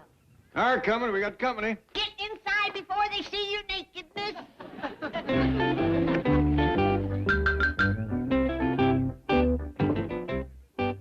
Why, it's some stranger and Mr. Chapman from a studio. Well, it's about time. Jethro's been at him all week to get him an acting audition. Well, they come all the way up here to see him. I hope the boy's ready. Mr. Clampett. Granny. How are you? Fine, Mr. Chapman. Oh, I'd like you to meet a new director I just brought from Europe, Mr. von Schlepper. Howdy, Mr. Schlepper. It is von Schlepper. All right, Von, you can call me Jake. This here is Granny. Howdy. I can give you something to cure that tick. Might be able to grow hair for you, too. Mr. Clampett, we have a wonderful part available in the new Dash Rip Rock television series. Well, you come to the right spot. We got a real performer in this family. So we hear. Yeah. Where is the, how you say, In the house. You wait right here. Yeah. Jethro! Jethro, get down here. Mr. Chapman and the movie director's here. Want to audition you? Hot dog. Dash must have called him.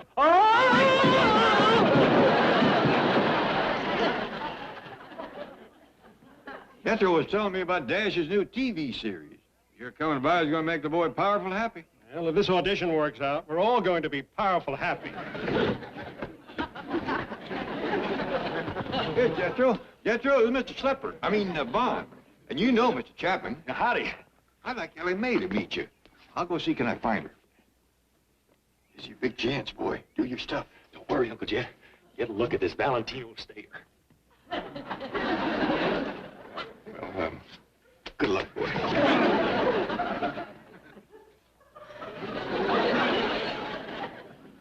What is wrong with that Jethro? He looks like he ate a bad knockwurst.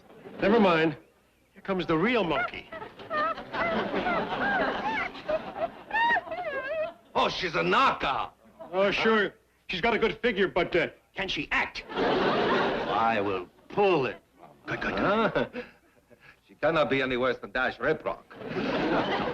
Let me have anger.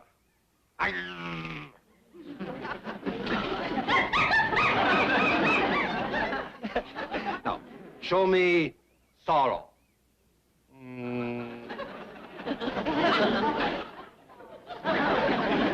A signer. She's as good as Debbie Dimples. She's 10 times better than Dash Rip Rock.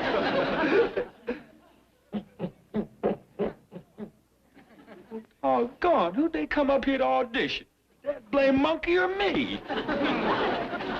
Show me passion. A star is born. Does this mean a part in Dash Rip Rock's television series? The co-starring role. Hey, your uncle will have the contracts ready this afternoon. Yeah! What's wrong with that nut?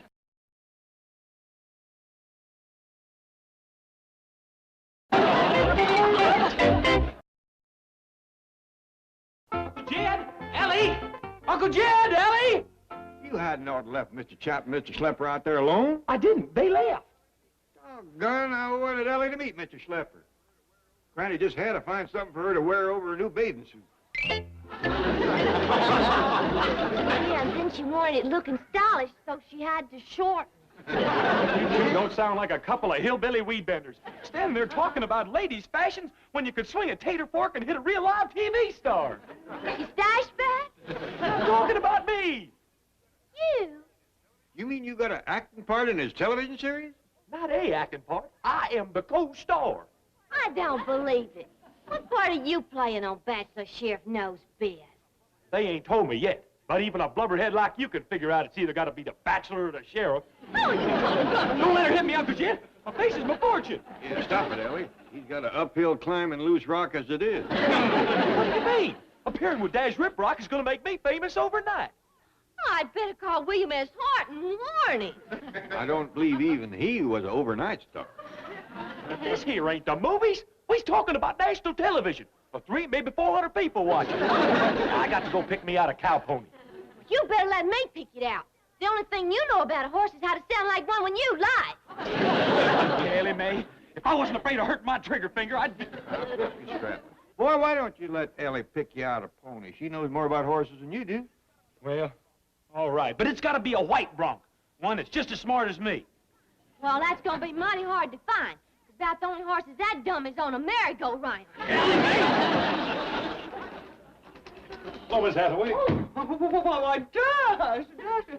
Hello, you should have told me you were coming. Well, I have just come from the studio. Excuse my word. Oh, well, you can go right in. Mr. Johnson and Mr. Drysdale, I'll see you when you come out. Well. Oh, no hurry, of course. Bessie the Chimp is going to be the hit of the new season. We ought to call the show Frontier Monkey. I don't care if they call it Frontier Money. It's going to make us all a potful. Mr. Drysdale, Mr. Chapman, I've just come from the studio to ask a favor. Well, name it, as long as it costs under $9.95. No, it isn't money. It's about Jethro. I want to get him a job in the new series. Anything at all. He's so eager. Jerky Jethro? Are you kidding? We need someone to handle the monkey. Yeah. Dash, we've just come up with a job for Jethro. He's going to work with your co-star. Oh, great. I hope she doesn't mind. Jethro acts a little goofy. Oh, no, she won't mind. Your co-star's a fun-loving little monkey herself. A real swinger. Well, she ought to be. I'll bet you're paying her a lot of bananas for this job. Oh, Dad. Take a look at my hair. Yeah, I see it. I didn't know it was that windy out. This is a hairpiece. I borrowed it from one of the girls in the secretarial pool. Oh, well, I like your own hair better. This is all drab and stringy around the edges. That part is my own hair. Dash, isn't there a scene from Bachelor Sheriff I could help you rehearse? Hey, there is one I'm having trouble with. The saloon fight. I meant a love scene. Oh, I'm sorry, Miss Hathaway. This is a true Western. The only thing in it I kiss is my horse.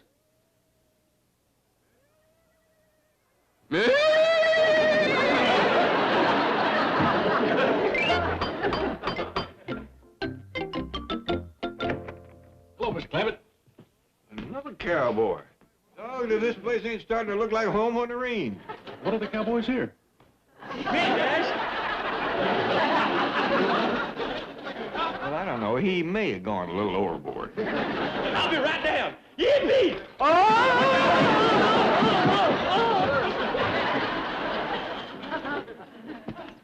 Now I know why cowboys ride horses. You sure can't walk in these boots. You all right? I don't know. There's a sharp tingling sensation shooting through me. Well, I'll fetch Granny. Here's the trouble. I was sitting on one of my spurs. Here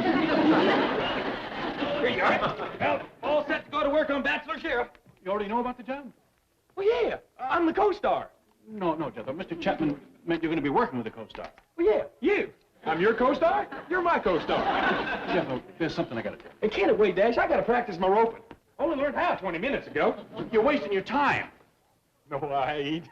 I'm awful good, but I ain't perfect. That's the wrong end. Yeah, thanks. Watch. I'm going to lasso that vase over yonder. First, you twirl on over your head like this. Then you throw it all the way back. And then you give it a big yank.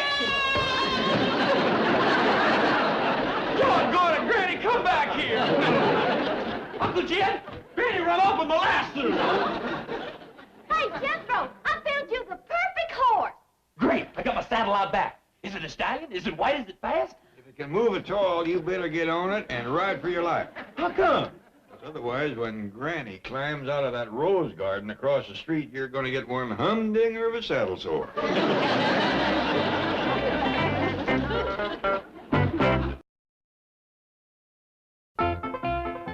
Boy, Granny sure gave Jethro a blistering for tossing her in the rose bushes, didn't she? Could have been worse.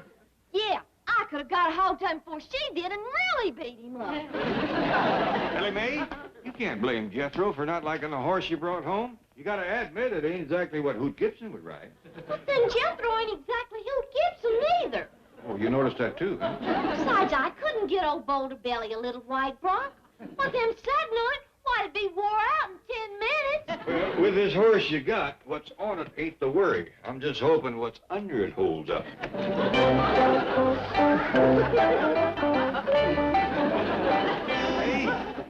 that is one gallywumping heap of horseplay. Why, he weighs almost a ton. He's what you call a Clydesdale.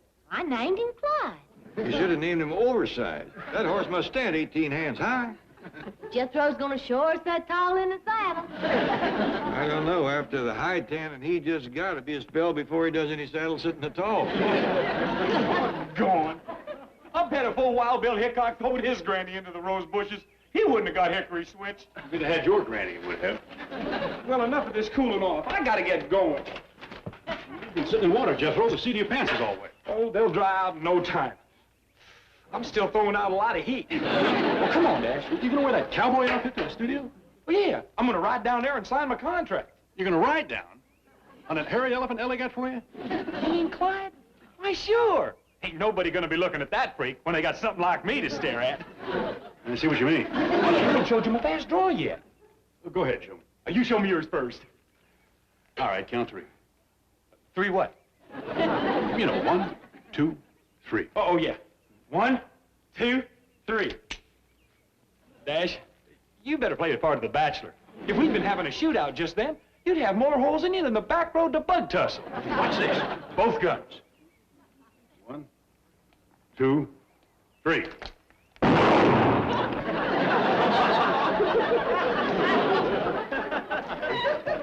Fast, huh? Bet you didn't even see him come out of the holsters. Jethro, you should have put blanks in those guns. Oh, I tried shooting bottles with them things, but I couldn't break a one. Oh, never mind. Hey, I can do better than that.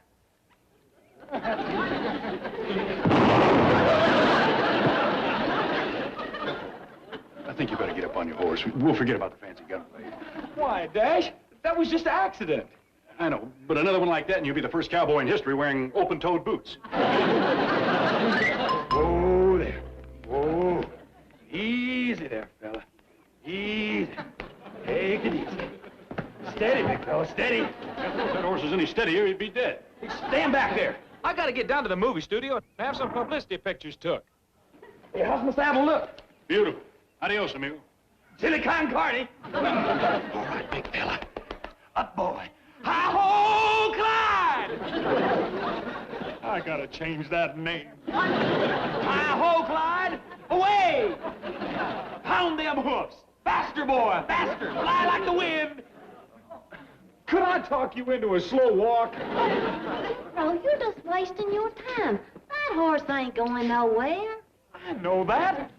Do something. I got to ride my mount down to Mammoth Studios and sign my co-star contract. Well, I can't do nothing. Clyde's a draft horse. He won't move unless he's pulling a wagon. A wagon? Yeah, that one yonder. Legit? I can't ride to the movie studio pulling that thing. Well, it's either that or drive the truck.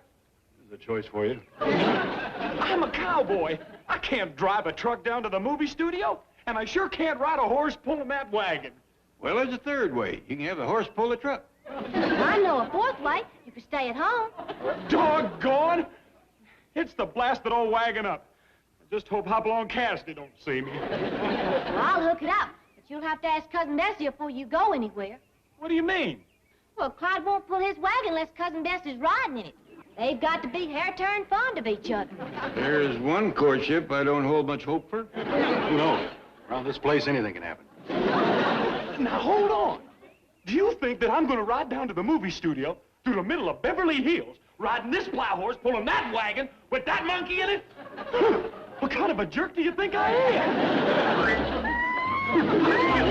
Doggone it, Bessie, quit making so much noise. I don't want to attract no attention.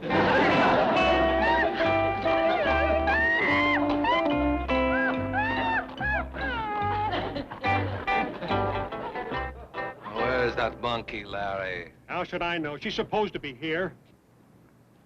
Hasn't even signed a contract, and already she's showing up late.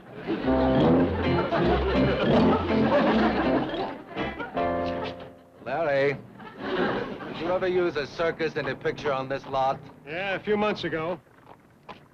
You better call them. I think they forgot their freak show. There's our star. What an eyeful. What a knockout. Thanks, Vans. Hey, bananas. Hey, how'd you know I'd be starved? Hey! Oh, it's you again. How's your heartburn? Jethro? Say, what are you doing with that monkey? Carrying her to her dressing room. Nothing's too good for the co-star of Bachelor Sheriff Knows Best. She's a co-star? Bessie? That rare combination of beauty and talent. What about me? What about this outfit I bought for me? Well, if I were you, I'd hang on to it. You never know when they might need a replacement for Captain Kangaroo. I ain't no kangaroo. I'm a star. Anybody can tell I belong right here in show business just by looking at me.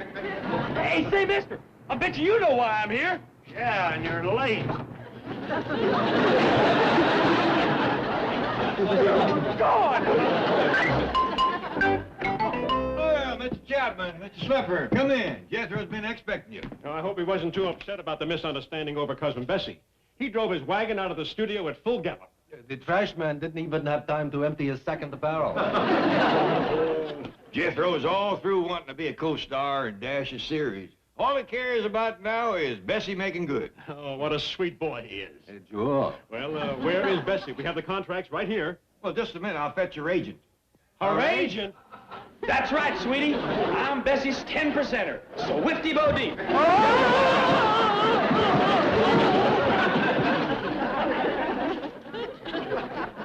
Whifty's a pretty good nickname for you. You sure come down them stairs fast. Uncle Jeff, will you fetch Bessie? Sure, boy. All right. Listen, you two. My client, Cousin Bessie, has got to have co-star billing, script approval, and an awful good hairdresser. Plus, she gets 10,000 bananas a week, which I get 10%, or 1,000 of them to eat for myself. Ridiculous. We'll just get another monkey. Oh, not like Bessie, you won't. Wait till you see what I've done for her. She is going to be a real big star. No. All that sweet, naive, little girl quality, it's gone. Now, she's just another Hollywood glamour puss. Hey, wait, we can make a deal. How about 1,000 bananas a week? Or what about 500? I'll give you a couple of bunches.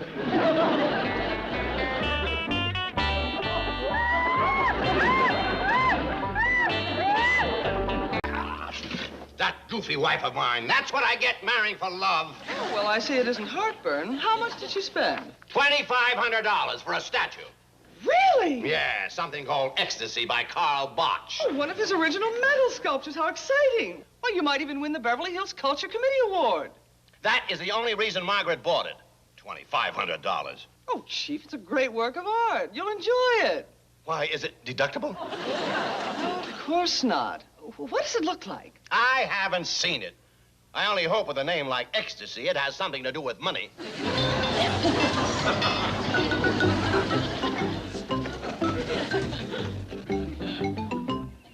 Morning. Howdy, what can we do for you? I'm supposed to unload this at 518 Crestview Drive. Well, that's this address, but You ain't leaving your junk around here. That belongs in the city dump. I'm inclined to agree with you, lady, but it says right here, Mrs. Melbourne Drysdale, 518 Crestview Drive. Well, the number's right, but the Drysdales live yonder. Oh, yeah? Now, hold on. Miss Drysdale don't hold a cluttering up the neighborhood neither. That's right, and plus they're waddled up just having us here. Well, I don't know nothing about waddles. All I know is she paid 2,500 clams for this, and I'm delivering it. I'm Mrs. Drysdale. I've been waiting for you. Why did you pull in here? Take it easy, lady. There's been a mix-up. Well, drive over to my place at once. I don't want these peasants ruining my masterpiece before you drop it off. Excuse me, Miss Drysdale, but it looks to me like it's already been dropped off a couple of times. And run over by a cement truck. Maybe you better send for one that ain't smashed up. This is the work of Karl Botch. Well, if he's the one that done it, he ought to either fix it or pay for it. I might have expected it. Every time I come over here, I'm presented with another display of your abysmal imbecility. This, my dear Clampetts, is ecstasy. Well, thank you, Miss Drysdale. We enjoyed talking to you, too. Well, just the other day, I said to Granny... Howdy, Al. Boy, will you look at that. Ain't that something? Well, I'm glad to see that one of you is properly impressed. I sure am. Anybody hurt in that wreck? Oh! That ain't no wreck, boy. Well, then what is it? We don't know. But she sure traded a lot of good eating for it. 2,500 clams. Granny, I think out here that means money. Darn tootin' it does. Clams is going for 79 cents a pound.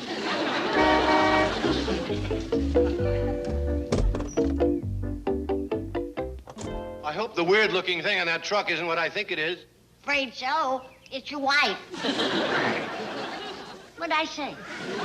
Come on in, Mr. Drysdale, Miss Jane. That truck is delivering Mrs. Drysdale's new art masterpiece. Art masterpiece. Hogwash. Hogwash is right.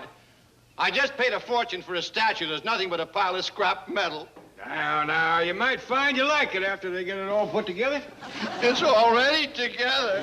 You're sure coming apart. Help him in, Jed.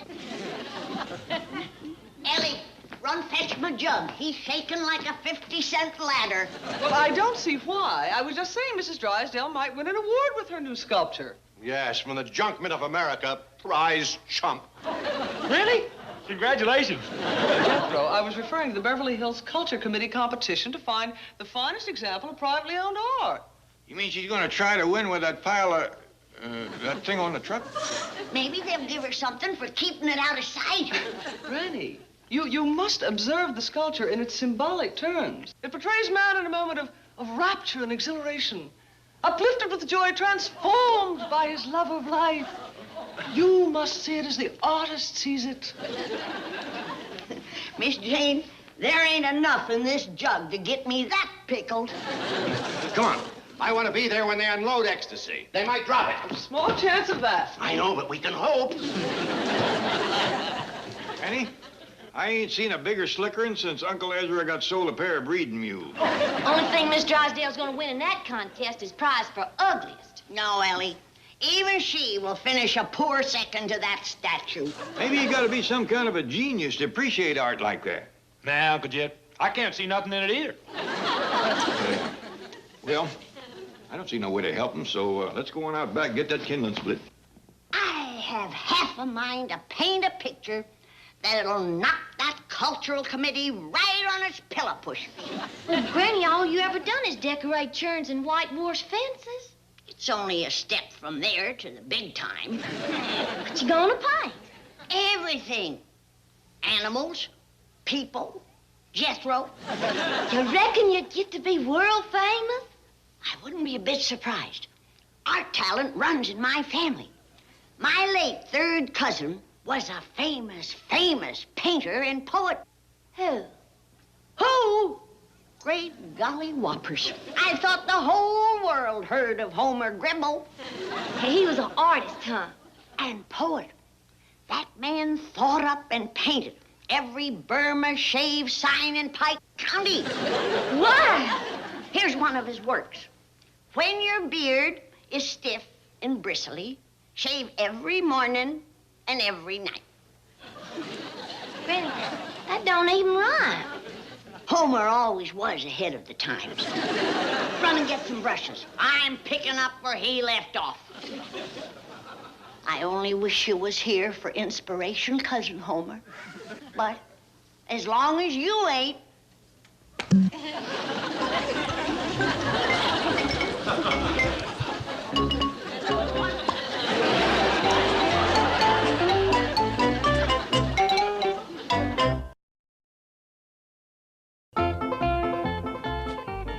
What's this over overpriced monstrosity doing here? Can't we stick it someplace behind the garage? Oh, no. We're not going to bury this masterpiece out back. All right, we'll bury it out here. Start digging. Little Bun, you have the soul of a merchant. All you have any feeling for is your dirty old money. Now, what do you think I paid for that rust pile with? Fresh mangoes? Wait till I unveil my card box. I'll not only win the Culture Committee prize, but the presidency of the Art Club as well. Well, if you had wanted the award this badly, why didn't you tell me before? We could have gone about it in the proper traditional way. What do you mean? Bribe the judges. No, Bud. That's dishonest, deceitful, despicable, and besides, it's too late now. Boy, chopping all that wood sure gives a fella appetite. I could eat a boiled mule. Instead of victuals, try to think of a way to help Mr. Drysdale win that art award. Jed, you're gonna be so proud of me. You've been painting the fence, huh? No. Do you remember my third cousin, twice removed, the great artist and poet? You mean Homer the sign painter? He was an artist and a poet. I remember the last verse he was working on before he passed away. When your whiskers are stiff and scratchy. He never got a chance to finish it. He was took in his prime. I figured that Homer's soul was so filled with beauty and spirit that he just couldn't hold to it. And his artist's heart just up and burst. Granny, he was painting signs too close to the road and got hit by a lumber truck. Well, I'm carrying on his work. I was going to do myself a painting for the contest. And then I said, what would Homer have done? So I'm giving my painting to Miss Drysdale so she can win. Well, that's sweet of you, Granny. Yeah. Jethro! What are you doing? You always said when you was making up cakes that I could lick the mixing bowl.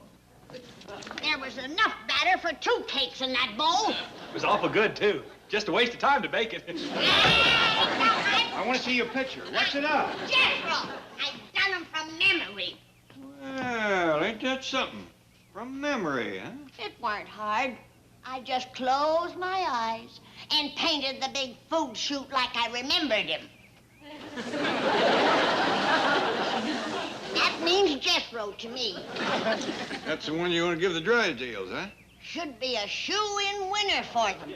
Best thing I ever done. Ain't it the only thing you ever done? Yeah, but Homer was guiding my hand.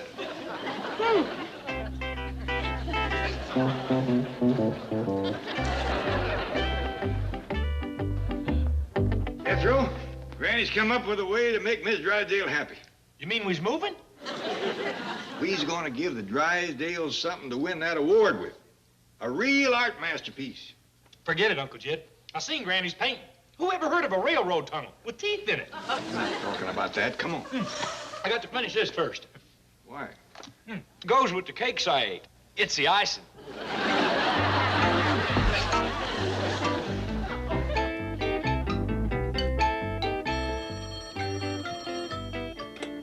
A. Allen Art Gallery. A. Allen speaking. Oh, yes, my dear neighbor, Mrs. Fisk. I wanted to thank you for that seafood casserole you gave me. It was yummy. Now, why would my pussycat want to get in your azaleas? Oh, very well. I'll have my gardener attend to them. I'm hiring one. I called the employment agency this morning. And, yes, I know, but if you'd stop being so nasty, I think a gardener and his helper just came in. Jethro, you sure this is the best art masterpiece store? Yes, sir, Uncle Jed. The telephone information operator said this here A. Allen is the #1 in the listings. Good. We'll ask him, can we look at his stuff? Howdy. I'm Jed Clampett, and this here is Jethro. How do you do? We'd like to ask a big favor. Now, you could put in a fish's eye what either of us knows about art, but we'd just like to be showed around and told what's good and what ain't. I'll see. First, how much do you know about azalea plants? Well, to tell you the truth, Oh, heck. There ain't nothing Uncle Jed don't know about growing things. Very well. They used to say, if it grows, He knows. They did. How charming. Now, here's my home address. The lawns need mowing, the hedges trimming, the borders are overgrown. The place is a mess, and I want it cleaned up. But, And when you're through at my place, go next door and see to my neighbor lady's azaleas. Mr. Allen, we don't want to appear lazy or nothing, but you mean we got to do all this before we can even look at your paintings? Certainly. Well, couldn't we just kind of jog through quick like? Now, see here, boy. And you too, Uncle Judd, was it? I want this work taken care of without delay. But when you're finished, we'll see about a tour of my gallery. But, do you have any complaints about the money you're getting? Our money? No, except there's too much of it. It's fine. Very well, then. Ta-ta. What's ta-ta mean? Probably got a stuttering problem. Don't say nothing. Well, what do you think, Uncle Jed? Is it worth it for a look around this place? I reckon. I do think we is being taken advantage of a little, but we do want to get the very best painting for the Drysdales.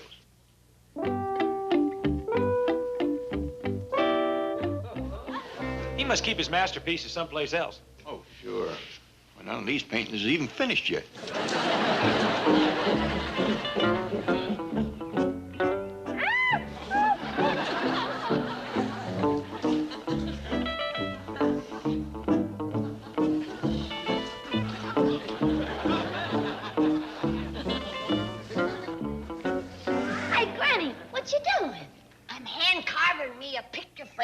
For my Jethro painting. I need just a little cattywampus, Granny. Yeah, it might be a little tad out of kilter. After all, a hammer and a saw ain't exactly tools for artists. Why don't you have Paul make you one when he gets back? That looks a mess. What did you say? Well, I said I'm looking for Beth. It's pretty near monkey feeding time. Oh, well, I'll come to the kitchen with you.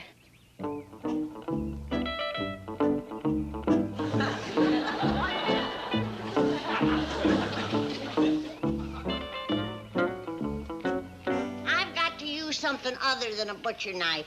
It ain't no good for artistic carving. What you gonna use? I think I'll make better time with a potato peeler. Hey! You hairy little tree toad! I'll pluck you bald all over.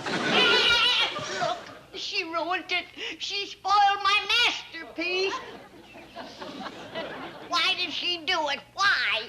Well, Granny, I reckon Bessie don't know much about art, but she knows what she likes. There goes my chance to be world famous.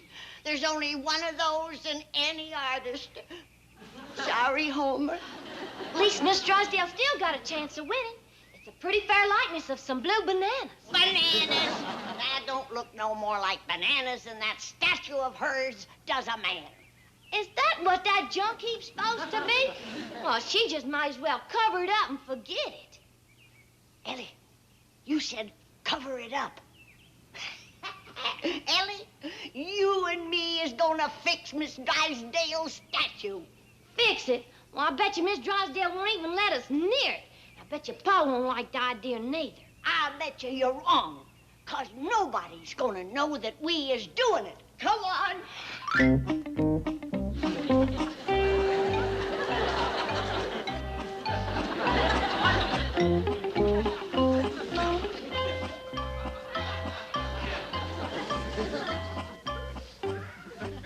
Granny, whisper, Ellie. You'll give us away. Drysdale's got the statue covered up. Yeah, probably ashamed of it. Hadn't we better go and get the mud? Yeah, and remember, walk like a corn shock.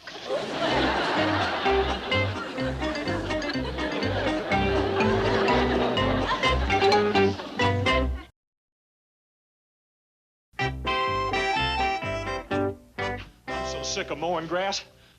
I don't think I'm ever going to eat greens again. Cut 4 or 5 acres. Too bad Mr. Allen's yard wasn't marked off better. Yeah. If that ball hadn't hit me on the head at the 9th hole, I'd still be mowing that golf course next door. Well, twixt that and the 2 yards we cleaned up, I believe we've earned our favor from you, Mr. Allen. Oh, Mr. Clampett, there's been a terrible mistake. The employment agency called. I checked and phoned my house, but you'd already gone. Oh, it's awful. A man like you, a man with all your money mowing my lawn. Don't worry, I think we've done a pretty good job. It's not that. What can I do for you? Oh, my gallery's at your disposal. Well, we's looking for a real good painting to buy. The best one you got. Oh, well, I have just the thing. One of our most celebrated artists, Juan Hypo.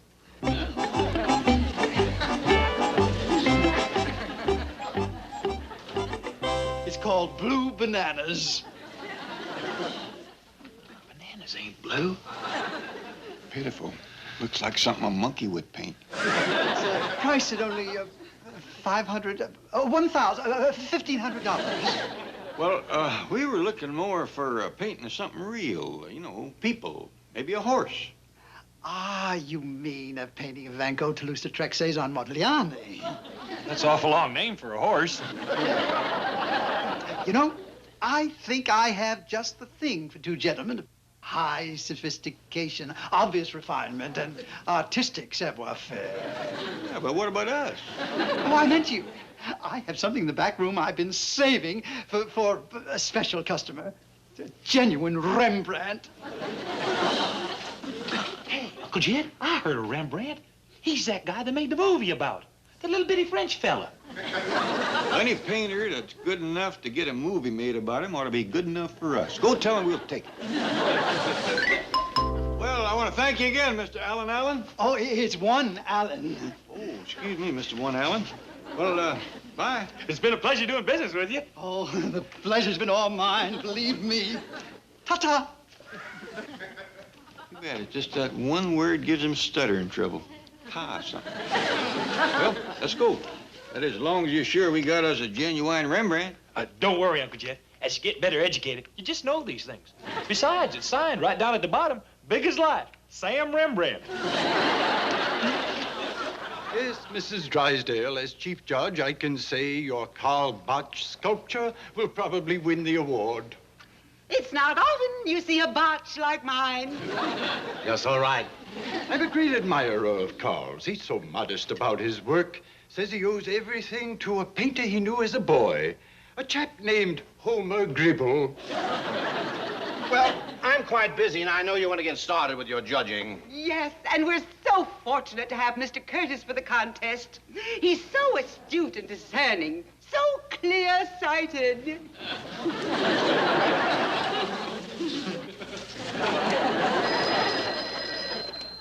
Hello? Oh, Mr. Clampett. Oh, what a surprise. Who? Oh. What's you?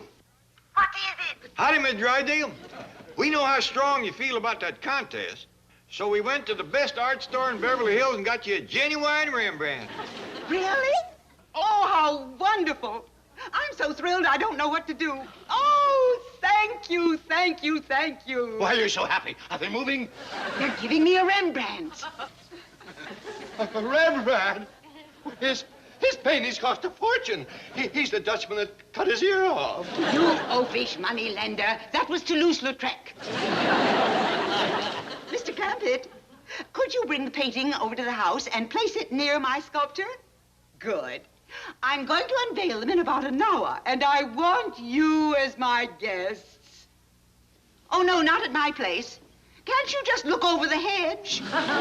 Fine. Ta-ta. I wish I knew what that ta word was. Miss Drysdale has trouble saying it, too. Shall I take the painting over? Yeah, and leave it someplace near her statue. I'll see can I find Granny and Ellie.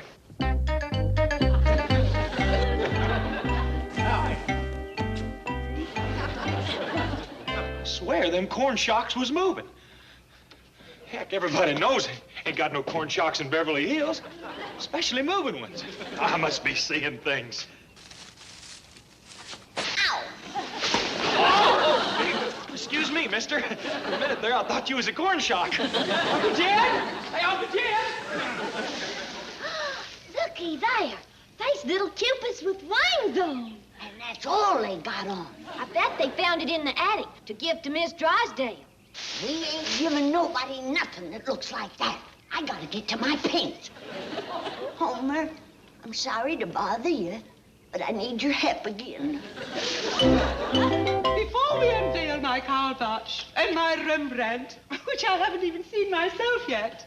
May I say how delighted I am to have as our art critic, Mr. Harold Curtis. Thank you, kind lady. Time for the unveiling. Well, at least they got a chance of winning now. Yeah, wait till you see the painting we got him. I did. Shame on both of you. What are you talking about? Nothing. Just keep your eye on the statue. I already seen it. That's what you think. And now, Judge Curtis, if you will unveil my masterpieces.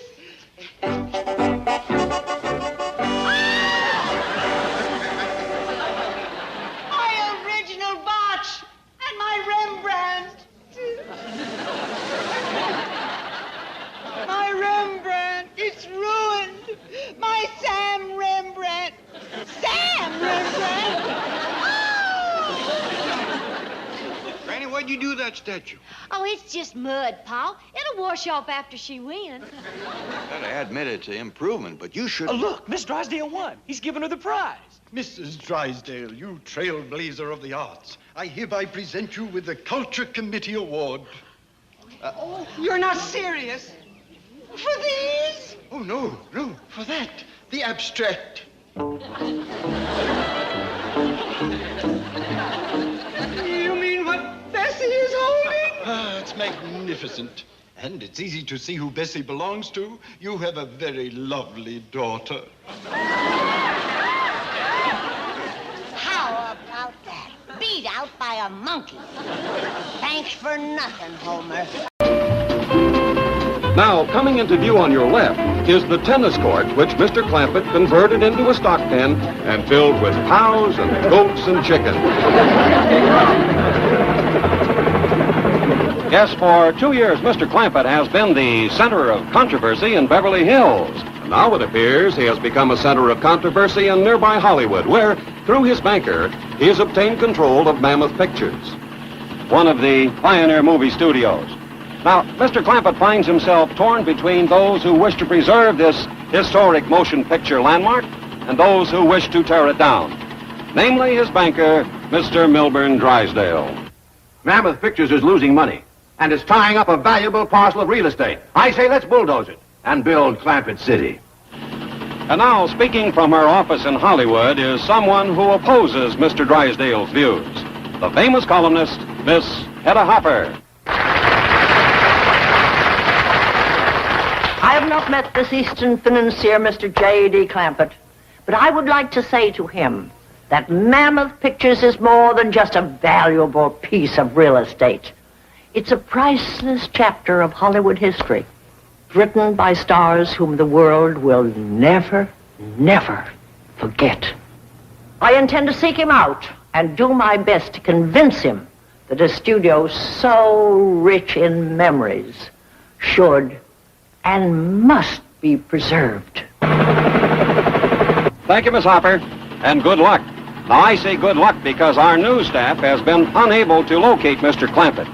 He and his family have dropped from sight just when the fate of the studio hangs on his decision, particularly the western set located here on the back lot. It is here that Drysdale has announced that he will begin construction. Now, will this movie set be replaced by 40-story skyscrapers? Only Mr. Clampett can answer that question, and he has disappeared. And on that note of mystery, we return you now to our studios. This is Bill Baldwin in Newscopter 1.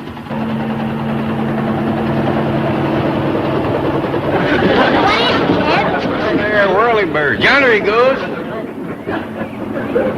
You reckon he'll come back here and settle down in Clampett City? I don't even think this is Clampett City. Well, it must be, Jethro. This is where Mr. Drysdale said he was going to commence building it. Well, he stopped pretty near before he commenced. Our general store's the only one that's got any insides, and we done that. Well, maybe that's the way the build towns hereabouts. Mr. Drysdale said around Hollywood, all you got to do is put up a big front. I'm on the Western Street out at Mammoth Pictures.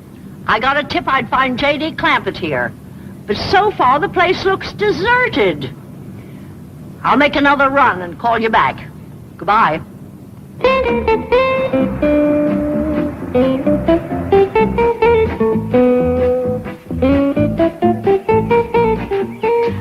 Granny!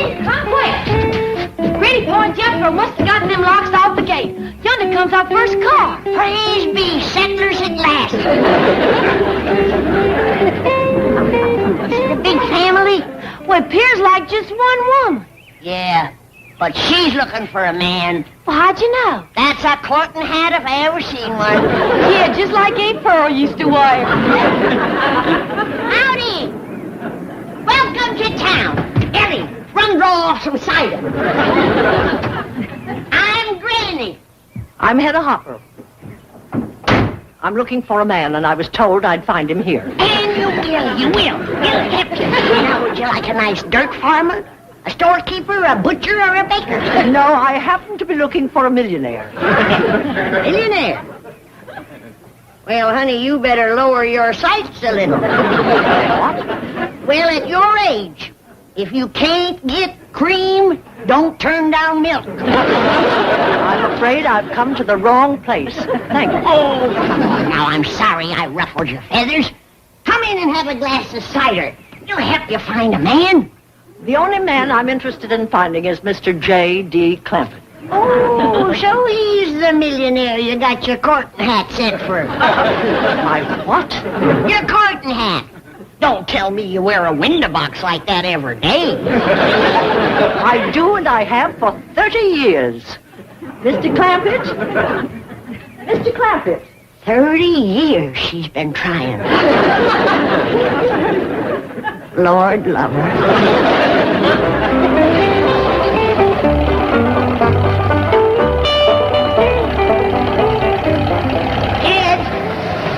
Ted! Whose car, Granny? Some highfalutin husband hunter by the name of Hedda Hopper. Husband hunter, huh? That ought to put some life into town. Hold on, Jed. You're the husband she's a-hunting. He? Spoke for you by name. Said she wouldn't settle for nothing less than a millionaire. Come on, Jethro, let's get out of here. Well, that's my pa right there. Howdy, ma'am. You are J.D. Clampett? Yes, ma'am. Well, I'd never take you for a millionaire. Well, take him or leave him. He's the only one in town. Granny. I simply meant I would never pick him to be the owner of this studio. Hell, nobody picked you to pick him. And how come you to be so all-fired choicey? You're a 30-year loser yourself. Is there some place we can go where we can be alone? Ma'am, you don't want to be alone with me. I do. I must talk to you. Let's take my car and go for a drive.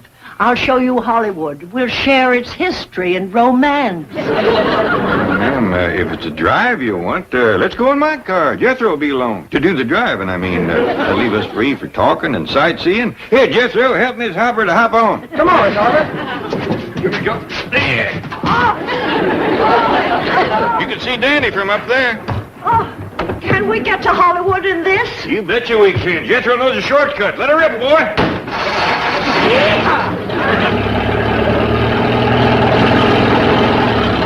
She sure is hanging on to her courting hat. Not a good it'll do her. She won't get no courting done on that ride. Especially with Jethro taking his shortcut. That poor city woman won't know which to save, her hat or her hide. Hang on, Miss Hopper. The road takes a little dip here.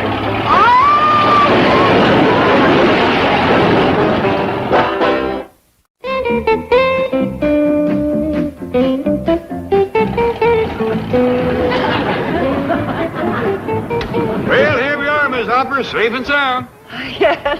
If you don't mind, I'd like a moment to verify that. Hey, Uncle Jim, that sign says this here is a Chinese theater. You reckon she's fixing to show us a Chinese movie? I sure hope not. I know it's kind of late to be telling you, Miss Hopper, but me and Jethro don't speak Chinese. Only the architecture is Chinese. This is one of the famous Hollywood landmarks I was telling you about. Oh, I see. Now, Mr. Clampett, I want you to walk up there into that forecourt and look at those footprints in the cement. And then what I have to say will mean so much more to you. All right. Come on, Jethro. Oh, ain't you coming, Miss Hopper? No, I'll just sit here and catch my breath. All right. And hope that Luella Parsons doesn't drive by and see me. I wish you'd look at this. Somebody has sure gone and messed up this poor man's cement. Looks like there was a whole bunch of them. Bold rascals, too. Wasn't enough for them to go tromping through it with their feet. They had to stick their hands in it, too, and write their name. Uncle Jed, it was movie stars that done this. No. Yeah, look at here. Well, I'll be doggone. Good luck, Sid. Douglas Fairbanks. Hey, who you reckon Sid is? Don't know. Hey, and look at there. Look at right there. Mary Pickford. Well, I can't believe it. Mary Pickford. Clara Bow, yeah. She's a little cut-up, frisky as a kitten. But sweet little Mary. Hey, Uncle Jed, come here. Look at this. Come here.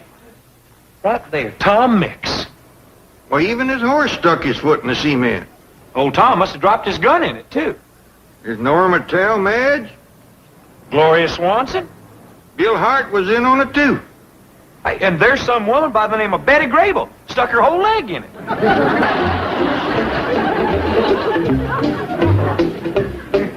Well, Miss Hopper, that sure is a sight to see.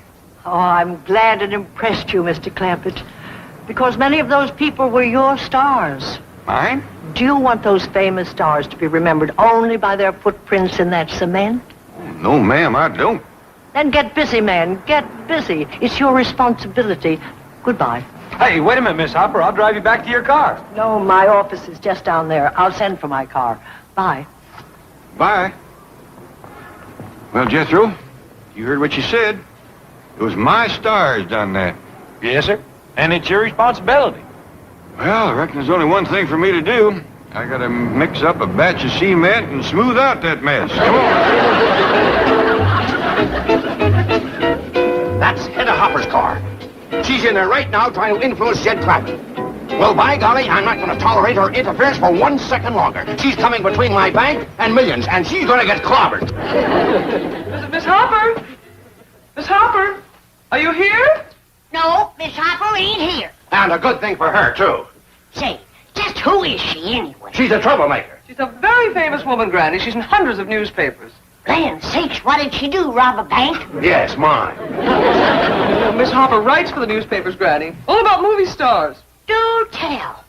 You reckon she knows him well enough to talk to him? Oh, indeed she does. You reckon she talked to one of them about making a movie for Jed's studio? Oh, I'm sure of it. Who is it? Lillian Gish.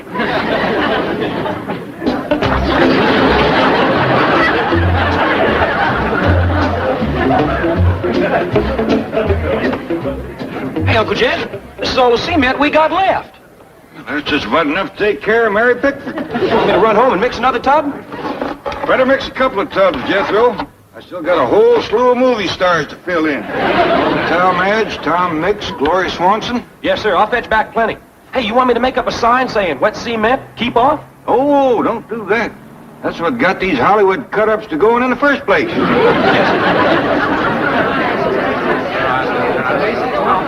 Folks, would you mind to step back a little? You're standing right on Mary Pickford. Thank you. Much obliged. Mary, you little rascal. If Granny ever seen this, she'd take you across her knee.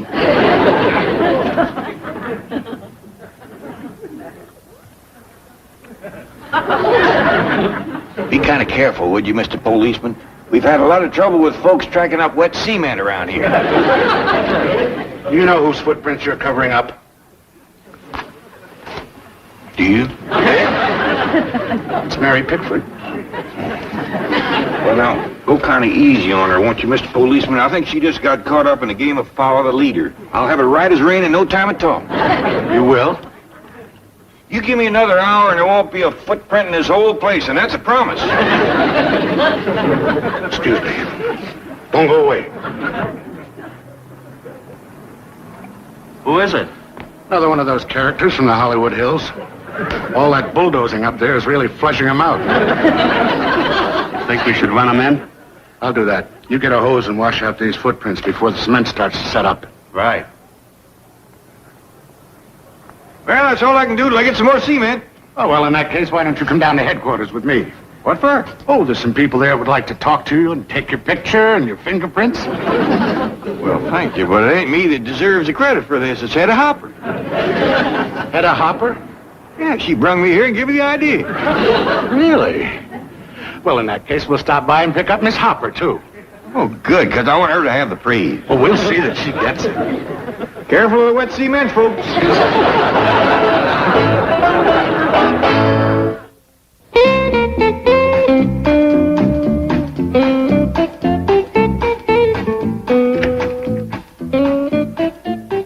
Thank you, Miss Hopper. I'll leave him in your custody. Goodbye, officer. I think I see what you mean now, Miss Hopper. It's up to me to make the kind of pictures that these folks used to make. Well, that's it exactly. Great pictures with great stars. Bring back those days when Mammoth was the pride of Hollywood. Did Bill Hart make pictures there? Right on the very street where Mr. Drysdale wants to bulldoze. He used to hitch his horse where your general store is now. Well, doggy. Miss Hopper, we're going to do what you say. Make great pictures with great stars. Oh, bless you, Mr. Clampett. Well, I'm afraid that'll have to wait, ma'am. I got work to do. That's what I thought, Jed. But Bill Hart don't make movies no more. You don't? Nor John Barrymore, nor Nita Naldi, nor Rudolph Valentino. None of them big movie stars. Gonna be harder than I figured to make them great pictures. But I give my word to Ms. Hopper, so one way or another, it's got to be done.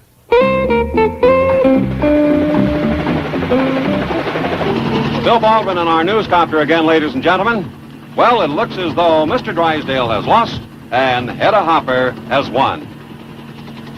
Down below us, the western street of Mammoth Pictures is once again the scene of movie-making activity as Drysdale's bulldozer stands idly by. Mammoth has not yet released the title of the picture they're shooting, but it's safe to say that Miss Hedda Hopper will be the first to see it. Oh, yes, Miss Hopper, the Executive Theater.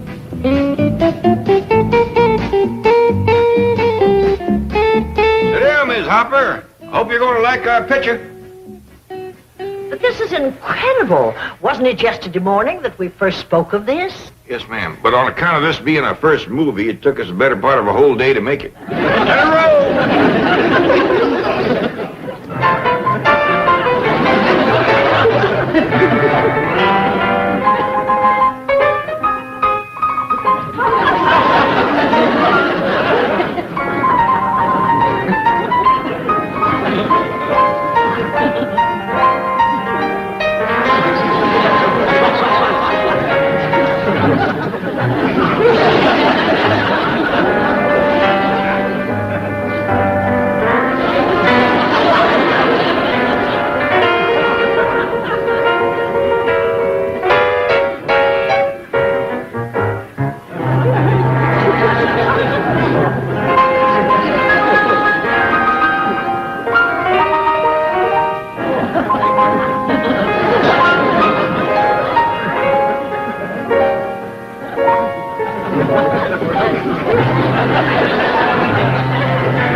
that Western Street.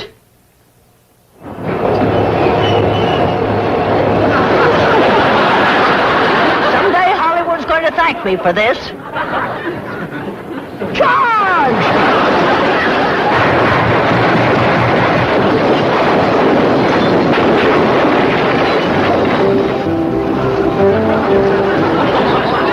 আমার ভুল না হলে আপনি 1427 ছিলেন। জি, আপনার সাথে আসছিলাম audition দিতে। আমরা আপনাকে কেন শেয়ার রাধুনী সিজন 8-এ সিলেক্ট করব? ইউ হ্যাভ 30 সেকেন্ডস আমাদেরকে কনভিন্স করার জন্য।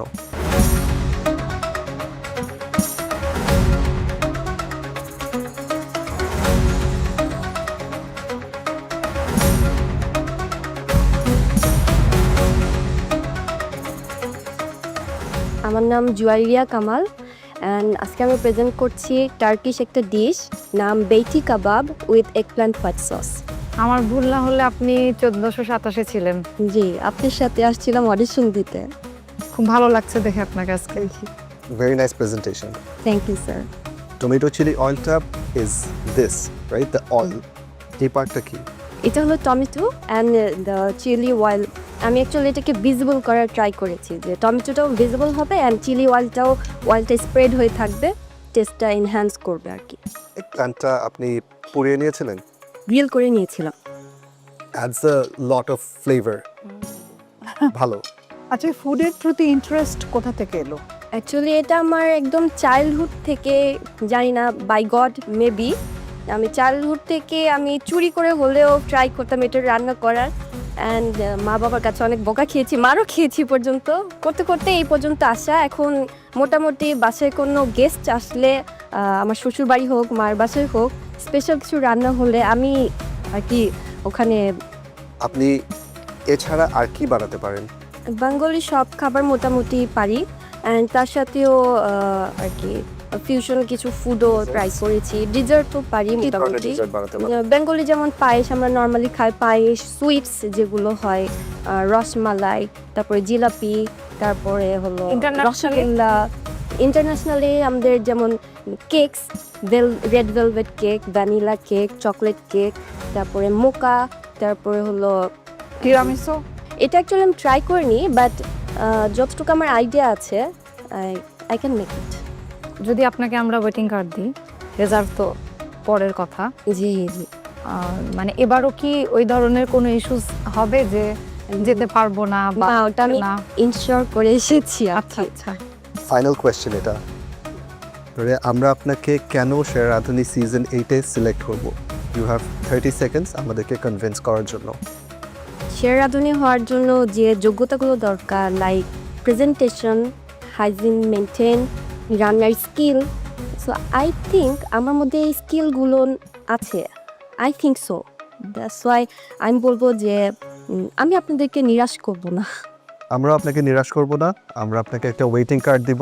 ঠিক আছে, চলে আসেন। Thank you.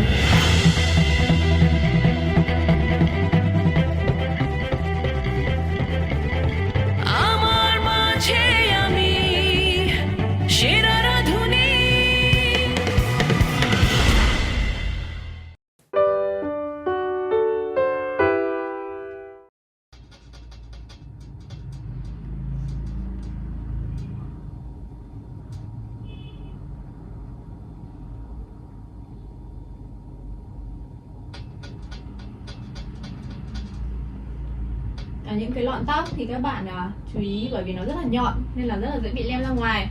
Các bạn để tô thật là cẩn thận nhé.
Khi mà tô cái màu đen này thì nó cũng rất là dễ để lộ ra những cái phần giấy màu trắng chưa được tô kín. Thì các bạn nhớ tô thật là chặt tay và tô đều màu để cho nó không bị lộ ra nha.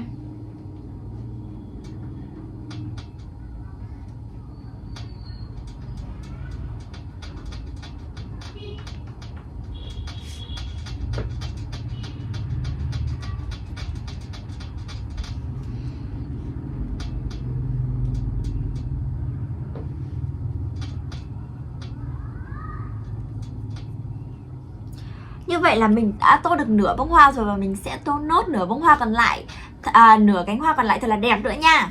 Và các bạn nhớ là phải cẩn thận để đừng để lem ra ngoài nhé.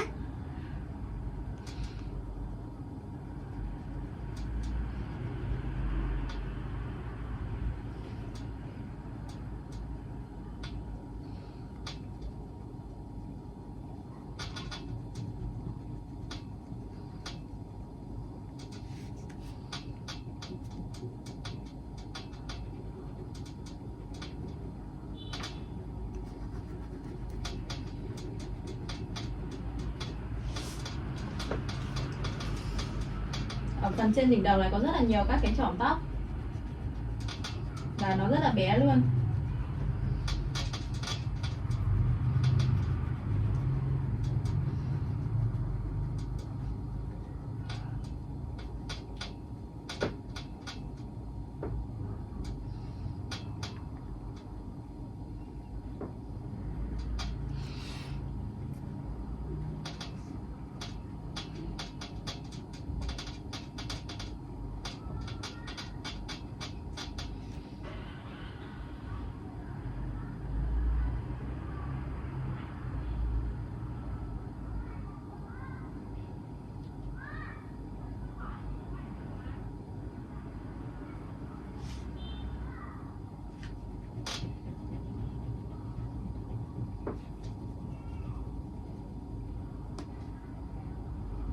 Bị em sao nhỉ?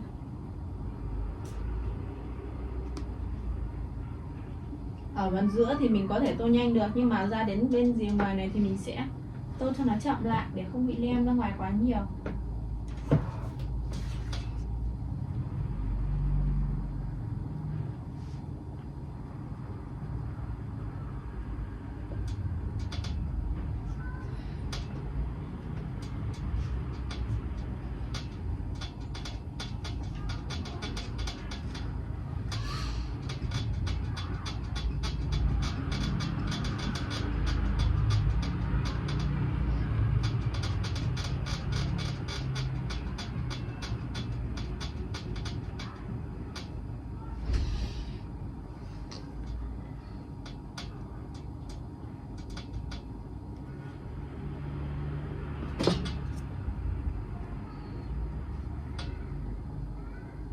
Mình sẽ tô nốt phần mái này nữa là đã hoàn thành xong. থাকে না যে tiramisu মুখে দেওয়ার সাথে সাথে যে একটা kick পাওয়া যায়, ওইটা আমি পাচ্ছিলাম না। হ্যাঁ রাইট, আপনাকে সেভারি ফুড নিয়ে আরো কাজ করতে হবে, দ্য গ্র্যান্ড অডিশন, ঠিক আছে? বিকজ আপনাকে এটা আমার হাতের বেস্ট একটা রেসিপি। ইভেন আমার ফ্যামিলি মেম্বার্স, আমার ফ্রেন্ড সার্কেল যারা আছে তার প্রত্যেকে আমার হাতের এই রেসিপিটা খুব পছন্দ করে।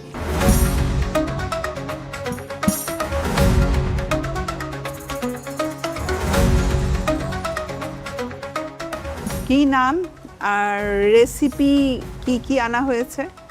আমার নাম আতিকা বিনতে জিল্লুর রহমান। আমি আজকে এনেছি তিরামিসু আর এছাড়াও চিজ কেক এনেছি। সেটা আমি ড্রাগন ফল দিয়ে আর কি ফিলিংটা দিয়েছি, উপরের ফিলিংটা। আচ্ছা, কেন সেরা রাঁধুনিতে আসা হয়েছে? দেশের সবচেয়ে বড় কুকিং শো, অবশ্যই এই কারণে। ডেজার্ট ছাড়া আর কি বানাতে পারো? বিভিন্ন কুইজিন সম্পর্কে ভালো আইডিয়া আছে। দেশি কি কি খাবার বানাতে পারো? এমনি রেগুলার রান্না, মাছ, ভাত, তরকারি, ভর্তা, যে কোনো জিনিস আর কি। আচ্ছা, মোচা আর থোর এর মধ্যে পার্থক্য জানতে চাই। কোনটাকে মোচা বলে, কোনটাকে থোর বলে? ম্যাম দুইটাই তো সেম। নো, আমাকে বিদেশি 5টা কুইজিনের 5টা ডিফারেন্ট আইটেমসের নাম বলতে হবে। যেমন ইন্ডিয়ান কুইজিনে আছে গোলাপ জামুন, আমরা কোরিয়ান কুইজিনে দেখতে পাচ্ছি কিমচি, আর জাপানিজ কুইজিনে ওরা একটা বেন্টো বক্স করে থাকে, মেক্সিকোতে ওরা হচ্ছে স্প্যাগেটি, আর হচ্ছে আমেরিকান কুইজিনে ওরা কি খায়, ওরা বার্গার, দোসা। থাকে না যে তিরামিসু মুখে দেওয়ার সাথে সাথে যে একটা কিক পাওয়া যায়, ওইটা আমি পাচ্ছিলাম না। হ্যাঁ, বাট টেস্ট গুড। হ্যাঁ, আর সবচেয়ে বড় কথা প্লেটিং খুব সুন্দর। কি করেন আপনি? আমি মূলত অনলাইন কেক সেলার। 5 ফোড়নের 5টা মশলার নাম। তেজপাতা, 5 ফোড়নে ও গোমরি, ঠিক আছে, সরিষা, দুইটা শুকনো মরিচ, মেথি, ইয়েস 3, আর দুটো কাছাকাছি চলে এসছে। কালো জিরা, Yes, আর 4, হচ্ছে জিরা, মিষ্টি জিরা। Very nice. আপনার plating, taste, everything very nice, but আপনাকে আরও কাজ করতে হবে, রাইট? আপনাকে সেভারি ফুড নিয়ে আরও কাজ করতে হবে। অ্যান্ড ফর নাও সেভারি ফুড নিয়ে কাজ করতে হবে ফর দ্য গ্র্যান্ড অডিশন, ঠিক আছে? বিকজ আপনাকে ওয়েটিং কার্ড দিচ্ছি এখন, ঠিক আছে? বাট আই হ্যাপি, কিছু তো পাচ্ছি। চলে আসেন। Best of luck.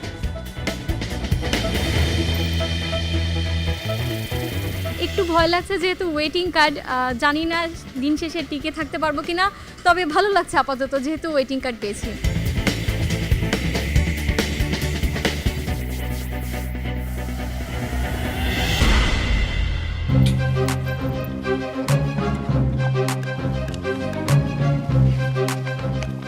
শাওন, জি, কি বানিয়েছো? আমি আজকে বানিয়েছি চিকেন ক্যাশনাট স্যালাড। খুব ইজি একটা রেসিপি তো। জি। কেন তুমি ক্যাশিউ নাট বানিয়ে নিয়ে এসেছো আমাদের জন্য? এটা আমার হাতের বেস্ট একটা রেসিপি। ইভেন আমার ফ্যামিলি মেম্বার্স, আমার ফ্রেন্ড সার্কেল যারা আছে, তার প্রত্যেকে আমার হাতের এই রেসিপিটা খুব পছন্দ করে। এই জন্য আজকে আপনাদের জন্য এটা মেক করে আনছি। রেগুলারলি আর কি রান্না করো? আমি সাধারণত দেশি আইটেম করতে খুব পছন্দ করি, তার পাশাপাশি সব কিছু চেষ্টা করি, কারণ সব কিছু একটু একটু জানি বলেই আজ সেরা রজনীর মঞ্চে এসেছি। আমি যদি জাস্ট দেশি খাবার জানতাম তাহলে অবশ্যই এখানে আসতাম না। বেকিং পারেন? খুব ভালো না, বাট চেষ্টা করি। কি কি পারেন করতে? বান ট্রাই করছি, কেক ট্রাই করছি, ভ্যানিলা কেক ট্রাই করছি। পজিটিভ দিকগুলো বলি। জি, sure. This is really good. Thank you so much. আমি একদমই ইমপ্রেসড ছিলাম না when you got a cashew nut salad. হ্যাঁ, but you were right. Your friends and family, they're right. This is A1, really good. So I am supposed to judge you on the food that you feed me. This is really good. Thank you so much. প্লেটিংটা না, এটা এমনিতে অনেক colourful. হ্যাঁ, জি। Solid একটা বলে, black or white একটা বলে, little amount of, ঠিক আছে, তিনজন টেস্ট করার মতো ছোট্ট একটা অ্যামাউন্ট আনলে ইট লুকস আরো এখন এটা অ্যাট্রাকটিভ। রেজালা, পোলাও, মাংস, তাই না? এগুলা কি পারেন? হ্যাঁ, ইনশাল্লাহ, মানে চেষ্টা করি। যদি কোনো আইটেম জানতে চান সেক্ষেত্রে বলতে পারবো। একসাথে কতজনের রান্না করা হয়েছে? এখনো পর্যন্ত একসাথে 16 জনের একটা বার্থডে পার্টিতে। We're convinced to give you a waiting card. শুরু এখান থেকেই। জি স্যার। ঠিক আছে? Thank you. Thank you so much. আলহামদুলিল্লাহ, আলহামদুলিল্লাহ, আমি ওয়েটিং কার্ড পেয়ে গিয়েছি। ভীষণ ভীষণ খুশি কাজ করতেছে, কিন্তু ভিতরে একটু ভয়ও কাজ করতেছে, কারণ যে এই যে লাল কাঙ্ক্ষিত অ্যাপ্রনটি কখন আমার গায়ে আসবে, মানে দুশ্চিন্তা এখানে। যে আমার যে প্রতিযোগিতা রয়েছে, আমার কম্পিটিটাররা রয়েছে, তাদের ডিশগুলো দেখলাম ভীষণ ডেলিশিয়াস, আর দেখতে আউটলুকটা অসম্ভব সুন্দর। এই জন্য ভয় লাগতেছে যে কী হয় না হয়, মানে যা হবে ইনশাল্লাহ ভালো হবে। ওয়েটিং কার্ড তো আপাতত পেয়ে গিয়েছি। Nó cũng còn một cái màu đây nữa, nhưng mà mình sẽ sử dụng màu bé này để tô nốt nha. Mình sẽ sử dụng màu nhỏ này để tô phần đầu của chú, bắt đầu tô từ phần đầu của chú vịt trước. Đầu tiên là sẽ tô chỏm lông trên đầu trước nhé.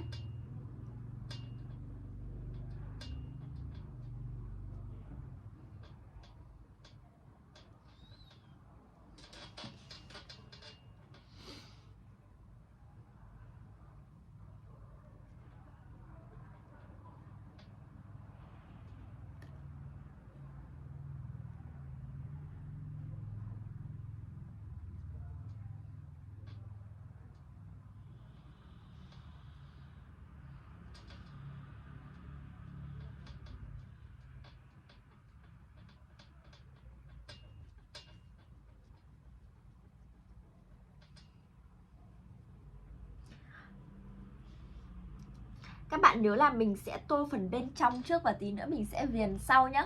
Sau khi mình tô xong thì mình sẽ viền sau nha.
Và như vậy là mình đang tô cái phần quanh mắt của chú vịt này.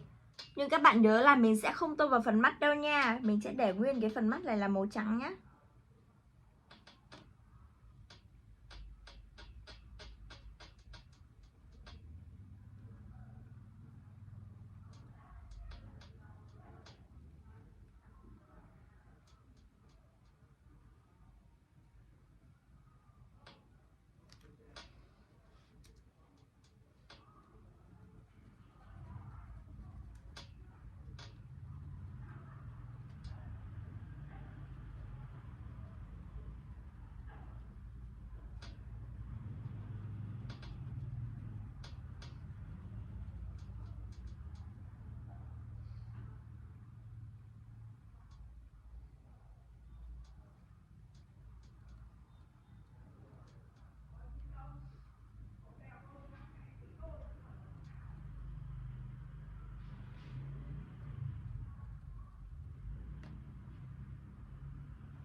Và các bạn có thể thấy là mình đã tô xong cái phần xung quanh mắt rồi đấy. Và đã rất... তাহরিমা জি কেন এসেছো সেরা রাঁধুনিতে? আমার মানে শেফের এই প্রফেশনটা খুবই ভালো লাগে আর হচ্ছে আমি খুব এনজয় করি কুকিংটা খুব ছোটবেলা থেকেই। গ্র্যান্ড অডিশনে জিততে পারবেন ইনশাআল্লাহ।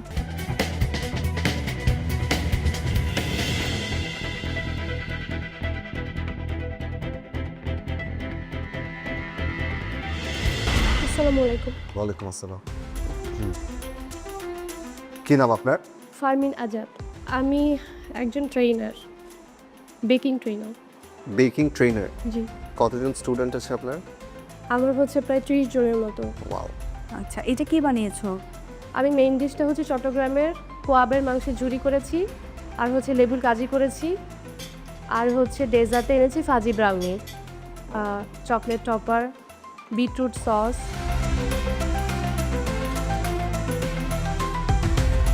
ফারমিন, আর কি বানাতে পারো তুমি? আমি স্যার আমি কুকিং করি, বাট আমি টিচার হচ্ছে বেকিংয়ের, আর কুকিংটাও করি। আমি বাসায় একটা হোম বিজনেস চালাচ্ছি আজকে 9 বছর। আমি বাসা থেকে বিভিন্ন পার্টিতে হোম ডেলিভারি করি। অনেক ডেকোরেশন করেছেন যেটা ব্রাউনির সাথে যায় না। ব্রাউনিটা শুধু একটা প্লেটে শুধু দুটো ব্রাউনি যদি থাকতো অনেক ভালো। জি। আপনার 30 জন স্টুডেন্টের মধ্যে আর কেউ পার্টিসিপেট করছে এই সিজনে? না, আসলে ওইভাবে আমি খোঁজ নেইনি কেউ আছে কিনা। যদি কেউ করে, তার সাথে যদি আপনার ঝাল খাবার নিয়ে হেড টু হেড ফাইট করতে হয়, সেখানে আমরা সবাই কম্পিটেন্ট, মানে আমরা একটা কম্পিটিশন ফাইটে যদি আপনি হেরে যান, অবভিয়াসলি আমাকে মেনে নিতে হবে সেটা। আমরা সবাই সেখানে সমান যোগ্যতা সম্পন্ন সেখানে। গ্র্যান্ড অডিশনে জিততে পারবেন ইনশাআল্লাহ। ব্যবসার কি হবে? Training centre? আমার আসলে যেহেতু আমি একটা বেসরকারি ইনস্টিটিউটে কাজ করি দুটোতে, তো অবশ্যই আমি সেরা রাঁধুনিতে যদি আমার আল্লাহ তাআলা সেই সুযোগটা আপনারা দেন সেটা, তাহলে অবশ্যই আমি সবাইকে কনভিন্স করবো। আর এটা সেরা রাঁধুনি, এটা মানতে হবে যে আমাকে যেতেই হবে। আচ্ছা, তাহলে আমি একটা সুযোগ দিয়েই দিই। চলে আসো। Thank you so much. Okay, thank you. Thank you. এটা নিয়ে গেলে হবে। ওয়েটিং কার্ড পেয়ে ভীষণ ভালো লাগছে এবং একই সাথে খুবই টেনশন হচ্ছে যে কাঙ্ক্ষিত অ্যাপ্রনটি পাবো কিনা বা পরবর্তী নেক্সট রাউন্ডে যেতে পারবো কিনা।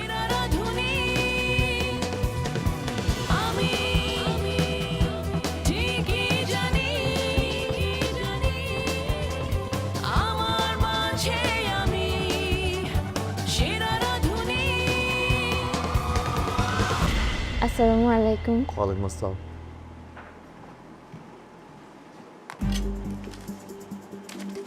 তাহরিমা, জি, কেন এসেছো সেরা রাঁধুনিতে? আমার মানে শেফের এই প্রফেশনটা খুবই ভালো লাগে আর হচ্ছে আমি খুব এনজয় করি কুকিংটা খুব ছোটবেলা থেকেই। রেসিপিটার নাম কি?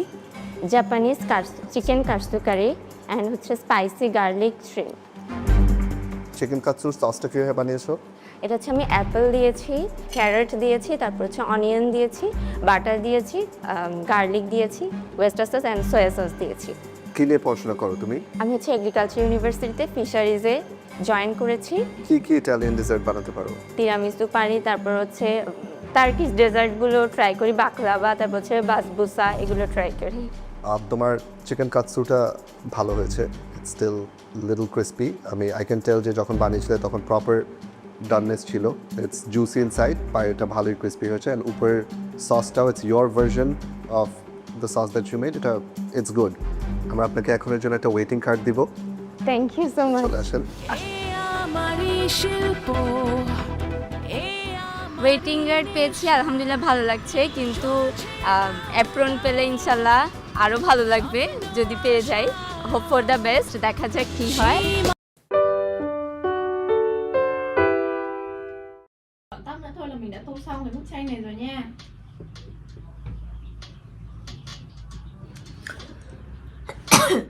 Và như vậy là mình đã tô được một nửa ở cái phần này rồi, và mình sẽ cố gắng tô nốt một nửa nữa nha. Cứ kéo lên dần thôi nha mọi người. Mình đã tô xong bức tranh này rồi nè. Bây giờ mình sẽ cho các bạn xem bức tranh của mình. Rất là đẹp. Các bạn đã thấy nó được giống nhau chưa nhỉ? Ok, vậy là video của mình đến đây cũng đã kết thúc rồi. Xin chào tạm biệt, hẹn gặp lại các bạn ở những video tiếp theo nha.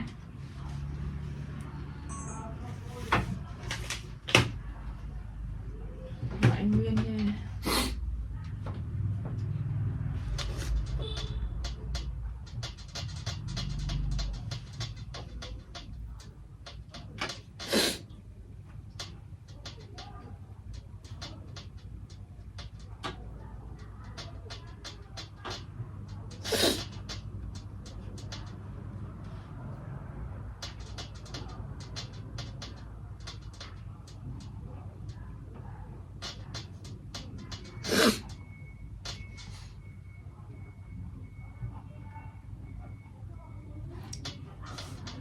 Trời ơi, sao trong video mình lại trắng như thế này? Trông trắng thật.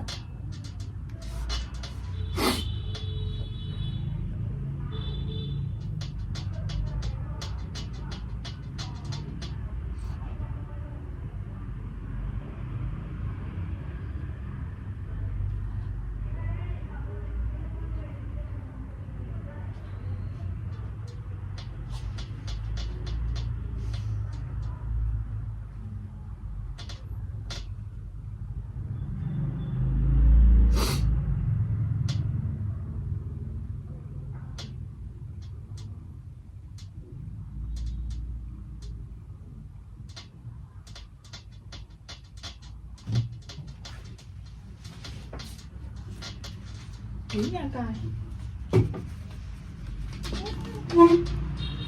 Cẩn thận một tí. Nó bảo biến ra thì đéo lại còn để chìa ra. Che cái gì? Lúc thì cứ bảo là ngồi gần vào để dùng màu chung, giờ ngồi gần thì lại nói. Thế tao vào thì mày đừng nói nữa. Tao đã làm đủ chưa mà mày phải nói. Thích nói ấy. Tát cho cái giờ. Tát em xem. Sao lại không dám tát mày? Em đuổi chị ra khỏi phòng này thôi.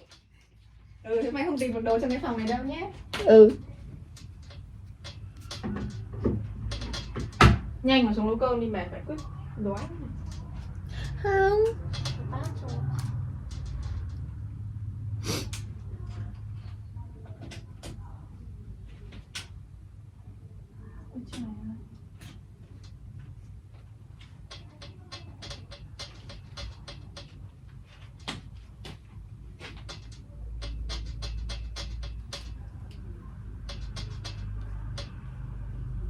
Chưa là cái này 43, sợ quá.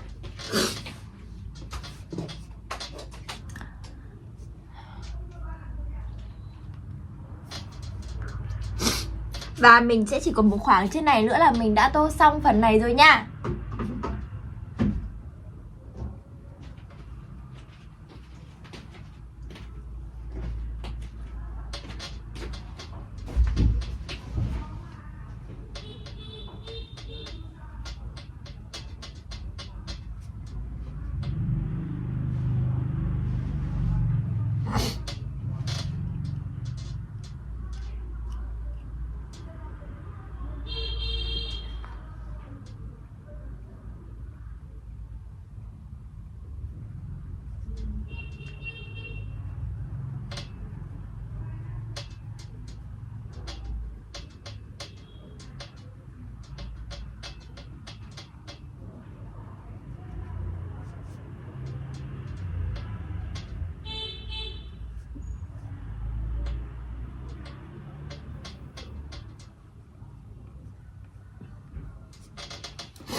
Và như vậy là mình đã sử dụng xong màu cam vàng để tô phần giữa này rồi. Và tiếp tục mình sẽ dùng màu cam nha.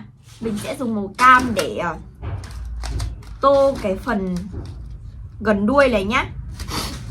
Và mình cũng sẽ bắt đầu tô từ dưới lên trên.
দর্শক, আমি এই মুহূর্তে রয়েছি বাংলাদেশের দ্বিতীয় বন্দর নগরী খুলনাতে এবং খুলনার চুই ঝাল আমাদের সবার ভীষণ পছন্দের। তবে খুলনা বিভাগের রাঁধুনিরা চলে এসেছেন কারণ তাদের স্বপ্ন একটাই, তারা হতে চায় সেরা রাঁধুনি। সেই স্বপ্ন আসলে কতটা বুনতে পারবেন এবং সামনে পথ চলতে পারবেন সেটা জানা যাবে একটু একটু করে। তবে তারা এসেছেন তাদের নিজেদের রেসিপি নিয়ে। আজকে সেই রেসিপি আমাদের বিজ্ঞ বিচারকের সামনে তুলে ধরবেন এবং এখান থেকে আমরা পেয়ে যাব ঢাকার গ্র্যান্ড অডিশনে কারা অংশগ্রহণ করছেন। আমি এই মুহূর্তে কথা বলতে চাই একজন প্রতিযোগীর সঙ্গে, দেখি তার মনের ভেতর কি চলছে। কেমন আছেন? আলহামদুলিল্লাহ। আপনার রেসিপি কি? হাঁসের মাংস নারকেল দিয়ে। আপনি কি শুধু দেশি ফুডই বানাতে পারেন নাকি বিদেশি ফুডও পারেন? পারি বিদেশি খাবারও, কিন্তু বাংলাটা ট্রেডিশন, সেজন্য বাংলাটাই নিয়ে আসছি। সো কি মনে হচ্ছে, কতটুকু কনফিডেন্ট যে কত দূর যেতে পারবেন? ইনশাআল্লাহ আমি ঢাকা পর্যন্ত যাব। আমি কথা বলবো এই মুহূর্তে আরও একজন প্রতিযোগীর সঙ্গে। খুলনার ভাষায় কিছু একটা আমাদেরকে বলুন যে কি আপনি রেঁধে এনেছেন এবং কি আজকে আপনি আসলে আমাদের বিজ্ঞ বিচারকদেরকে খাওয়াতে চান, সেই কথাগুলোই আপনি আজকে খুলনার ভাষাতে বলবেন। আমি আজকে নিয়ে আসছি হলো গিয়া আচারি গ্রিল চিকেন। এটা জম্মের মজা, এটা একবার যে খাইবে সে একদম খাইতেই থাকবে, জম্মের মজা করে খাইবে। আপনি কি কোথাও রান্না শেখেন নাকি একদম নিজের থেকে? আমি রান্না শিখছি, শিখে এখন আমি একজন উদ্যোক্তা, আমি হোমমেড ফুড সাপ্লাইয়ার। আর সেরা রাঁধুনিতে আগে একবার আসছিলাম, এখানে আমার দ্বিতীয়বার।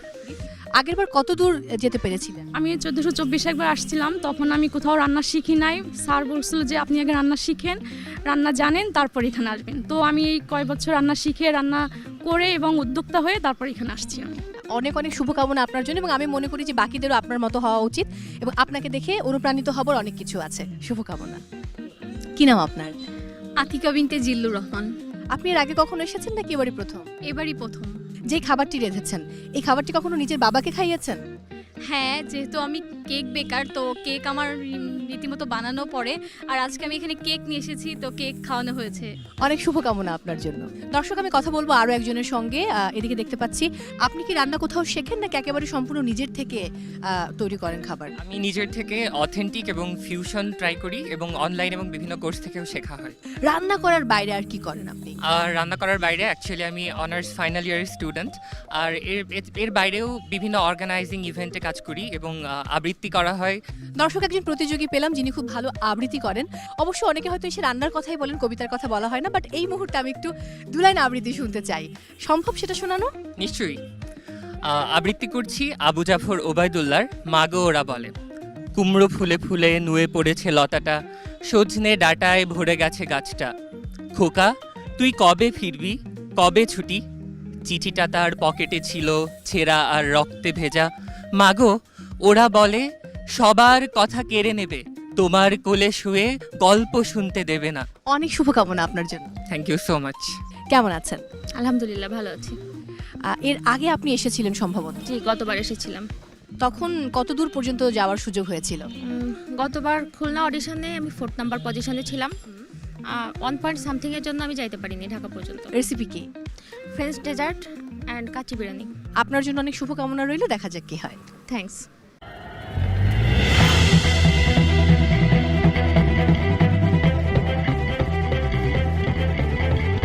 আমার মাঝে আমি সেরা রাঁধুনি,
Và các bạn ơi, các bạn có thể thấy là mình chỉ có một khoảng nhỏ nữa thôi là mình đã tô xong rồi đúng không? Đó chính là phần đuôi nhá. Và mình sẽ cố gắng tô cẩn thận nốt phần đuôi này, tại vì cả một cái bức tranh mình tô đã rất là đẹp và không hề bị lem ra ngoài một đoạn nào rồi đúng không nào?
Thở đéo gì như hấp hối thế?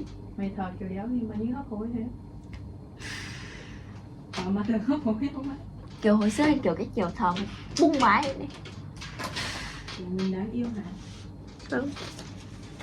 Người ngăn mũi.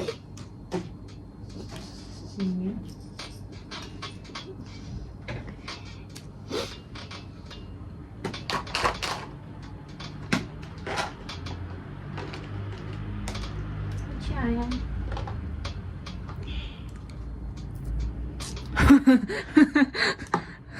Thế cốc của chị để làm gì? Ức chế đấy nhỉ? Cốc thì không dùng, cứ cầm cốc người ta. Phấn lộ. Tao đổ nước vào đầu bây giờ. Và mình sẽ tô nốt một nửa cái đoạn đuôi này của chú cá mập nhá. Nó xin không ước coi. Tới kinh. Khiếp, uống được 2 hớp nước mà đã hết mẹ cái bình rồi, sợ quá. Con kia mày uống nước như uống nước lã ấy. Sao mày đéo thay cái áo của tao ra? Cái gì? Sao mày thay cái áo của tao ra? Mặc đang ấm thay chí. Tắm rồi mắc gì ấm gì nữa. Phòng nó lạnh ấy, không có tình người. Cởi ra mới là không có nè. Mẹ mày đã cho mặc rồi mà còn nói thế nữa. Hóa ra nó tắm rồi là tắm từ trưa. Và như vậy là mình đã dùng xong màu xanh để tô bức tranh rồi. Và mình sẽ cất màu xanh đi và sử dụng màu đen để tô phần mắt của chú. Và tiếp tục thì mình sẽ tô đến cái càng thứ hai nhé.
Và mình đã tô xong hai cái càng của chú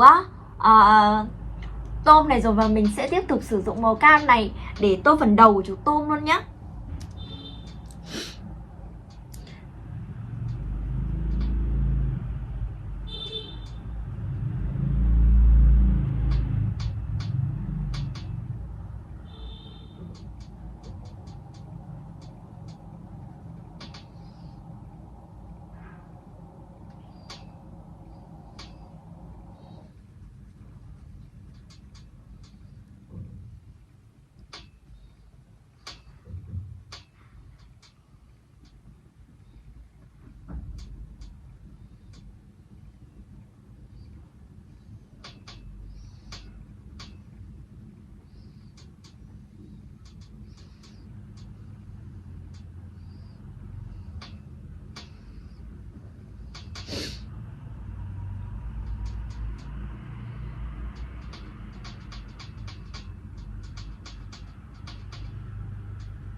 Và mình sẽ chỉ còn một khoảng này nữa là mình đã tô xong phần đầu của chú tôm.